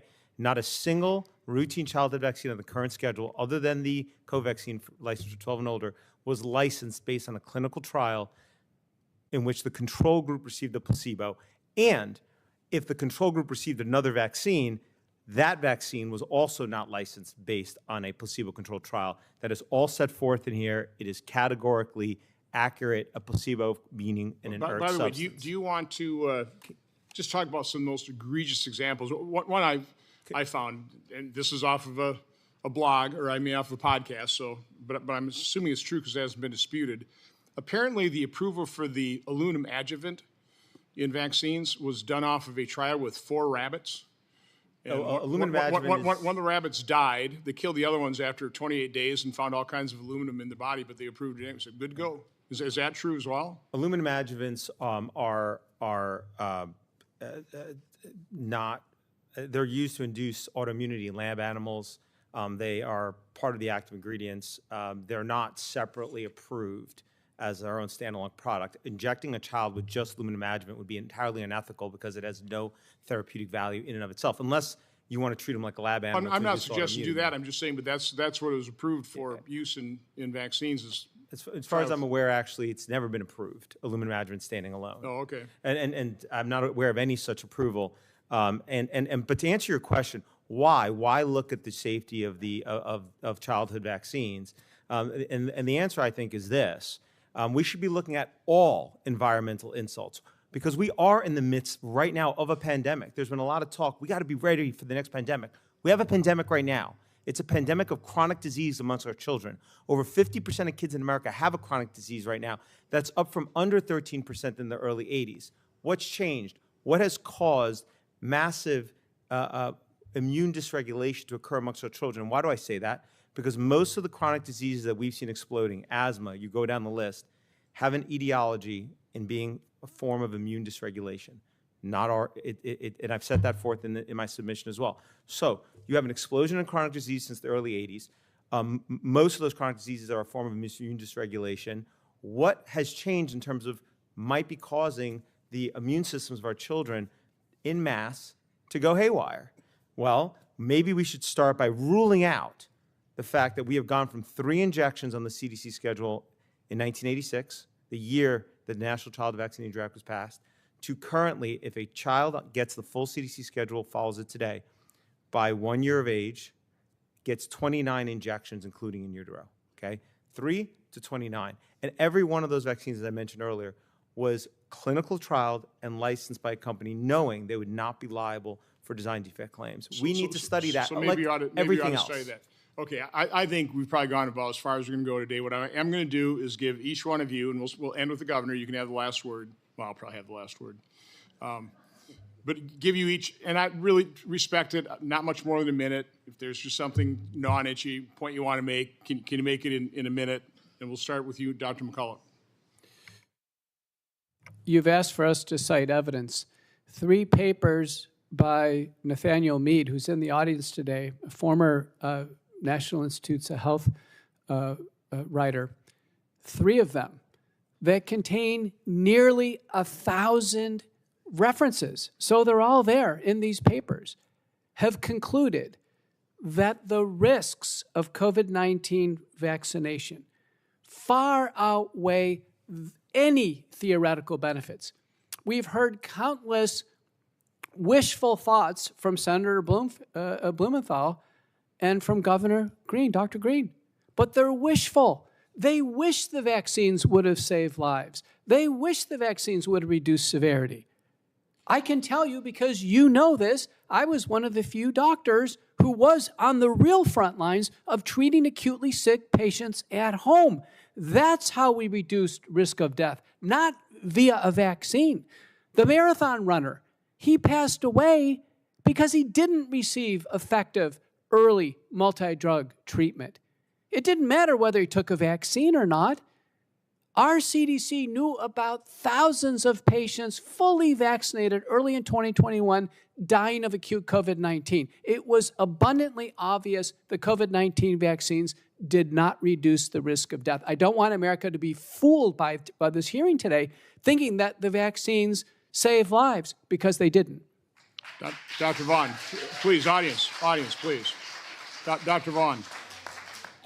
So I challenge physicians to really return to the 2 C's of medicine, which is care about the person, the actual human being in front of you, and actually be curious about why they're there and why they seek help, not tell them that it's all in their head and there's nothing you can do.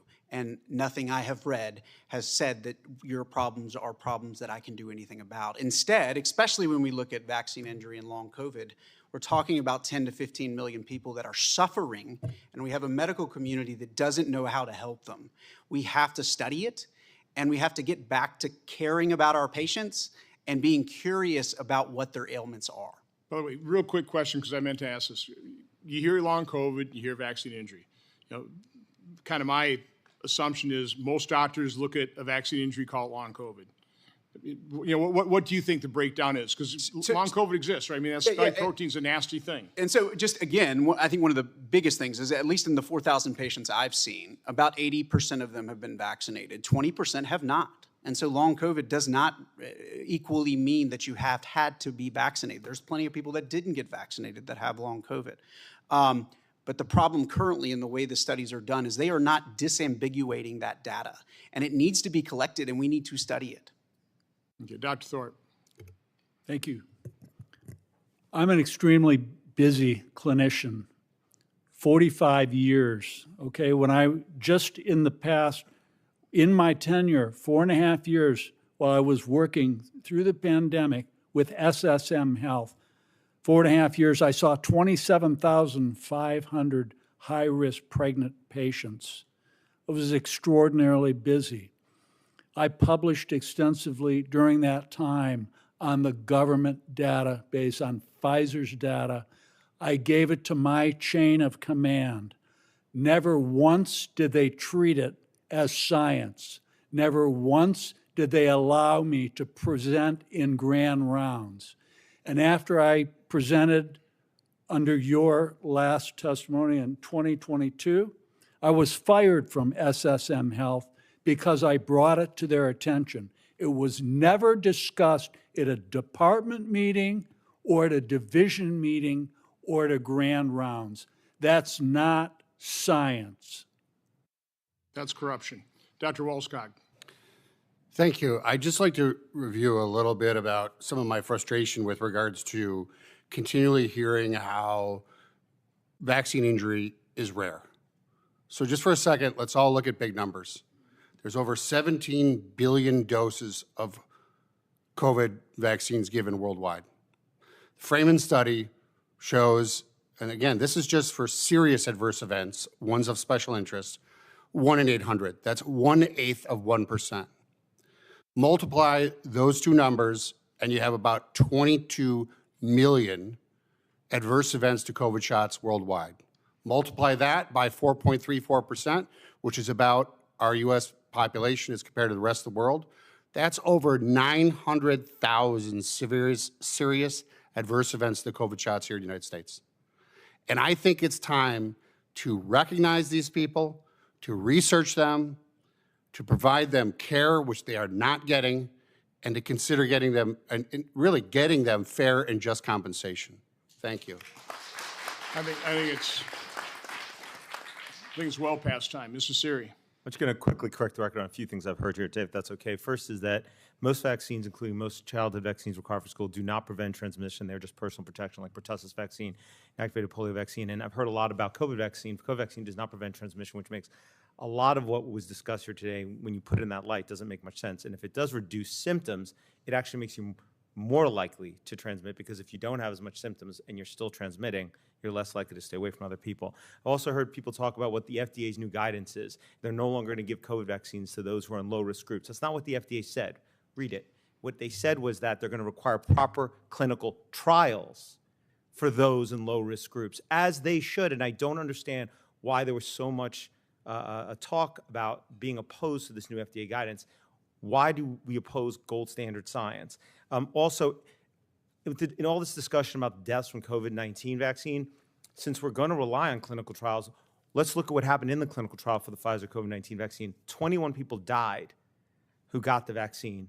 17 died in the placebo group. That's what happened in the clinical trial. And if we're going to then look at all-cause mortality, those match up pretty good, okay? The FDA, when it came to getting 95% effective, remember that had 8 people in the placebo group had symptoms, 162 in the vaccine group had symptoms, putting aside there were another 3,000 that weren't tested that had symptoms.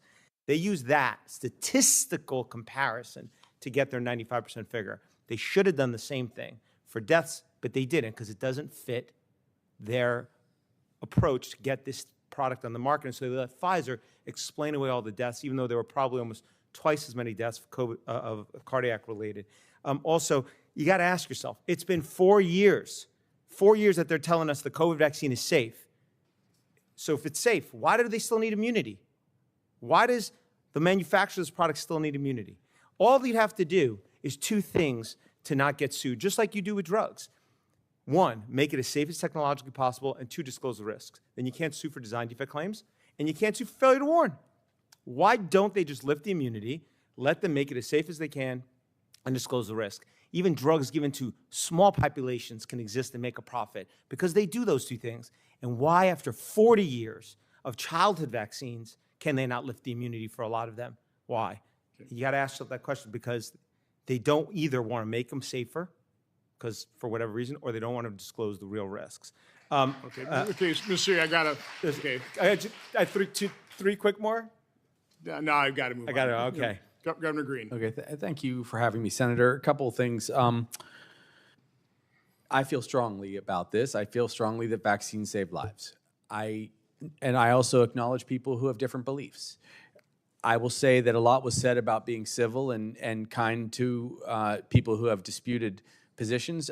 Just so you know, one of the gentlemen who is on the panel today had their organization send out a hit piece on me back in my own home state. It was a very unusual thing as I came to testify in good faith, talking about my response, but also talking about the things that have nothing to do with COVID, talking about how I am as a governor. So there is an ugliness out there that we all are going to have to navigate, and I want to acknowledge that.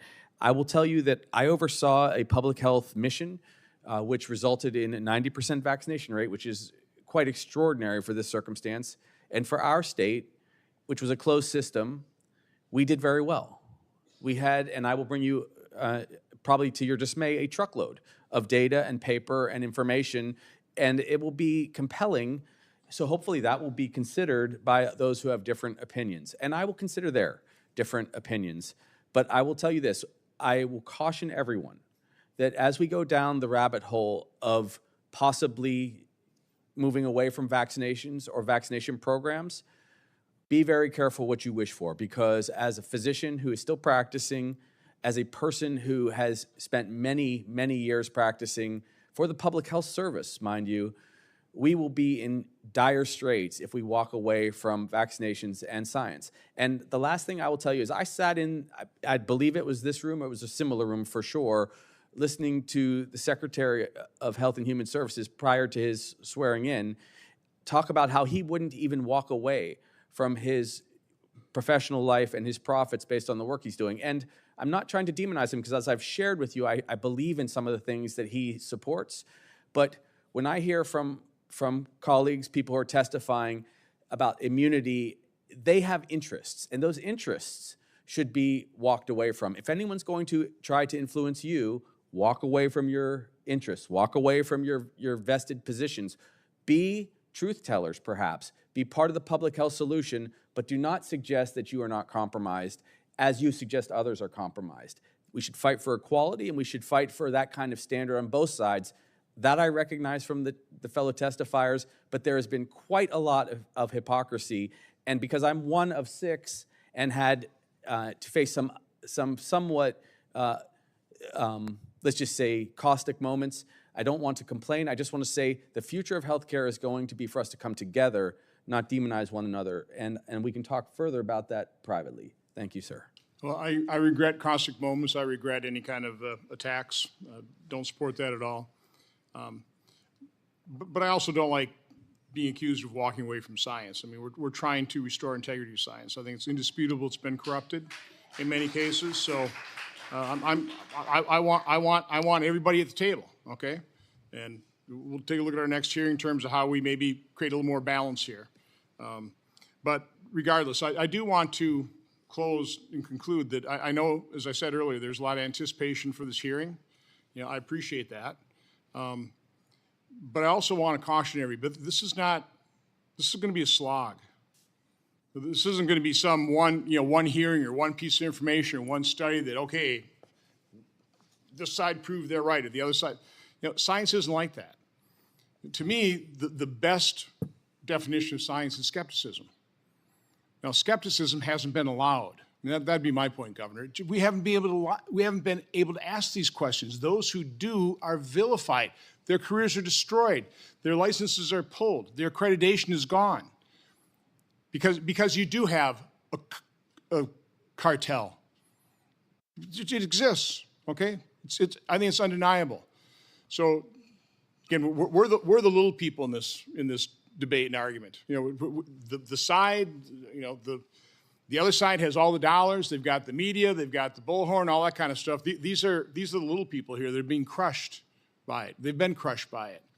But they've stood tall, and I appreciate that fact. But that being said, I'm not buying, you know, I don't just blindly say, okay, you said that, so that's what it is. I'm asking all of them, all of you, provide the science, be willing to debate. I'm hoping on my next hearing, because we did this in my events, we always invited the federal health officials. Okay, now probably need to get the federal health officials from the Biden administration. They're the ones kind of responsible for a lot of that. Come forward. I'll give them an open forum. I'll give them, you know, equal access. The executives from Pfizer and Moderna, come on forward, defend yourself, okay? Engage in the scientific debate. They haven't been willing to do that in the past. They hid things. You've had to, you know, not only FOIA, but then sue under FOIA to get the information. That's, again, so there's a history here. There's a reality of what's happened. If there's frustration, a little hard feelings, you think you see it bubbling out. But again, put yourself in the shoes of the vaccine injured, who have seen their groups shut down by Facebook, who have got the emails from the families or the final suicide note for one of those people. There are people in this room that have gotten that suicide note. And they're still not acknowledged. They're still being gaslit. They're still being vilified. So that's the reality of the situation. I ran for a third term because nobody was advocating for the vaccine injured. And I apologize for not having, no. I apologize up front for not having a hearing earlier, but it takes time to get this information. And again, we only had a little bit, which allowed, Senator Blumenthal to pick apart the evidence. And I didn't say we made the full case. I've got indication we can make a pretty full case over the next at least 2 years during this chairmanship. So that's what I'm dedicated to doing. Stay tuned. There's going to be more to come. God bless all of you. By the way, got to do the record for this hearing will remain open for 15 days until Thursday, June 5th, 2025 at 5 p.m. That's when you submit all these studies. For the submission of statements and questions for the record, this hearing is adjourned.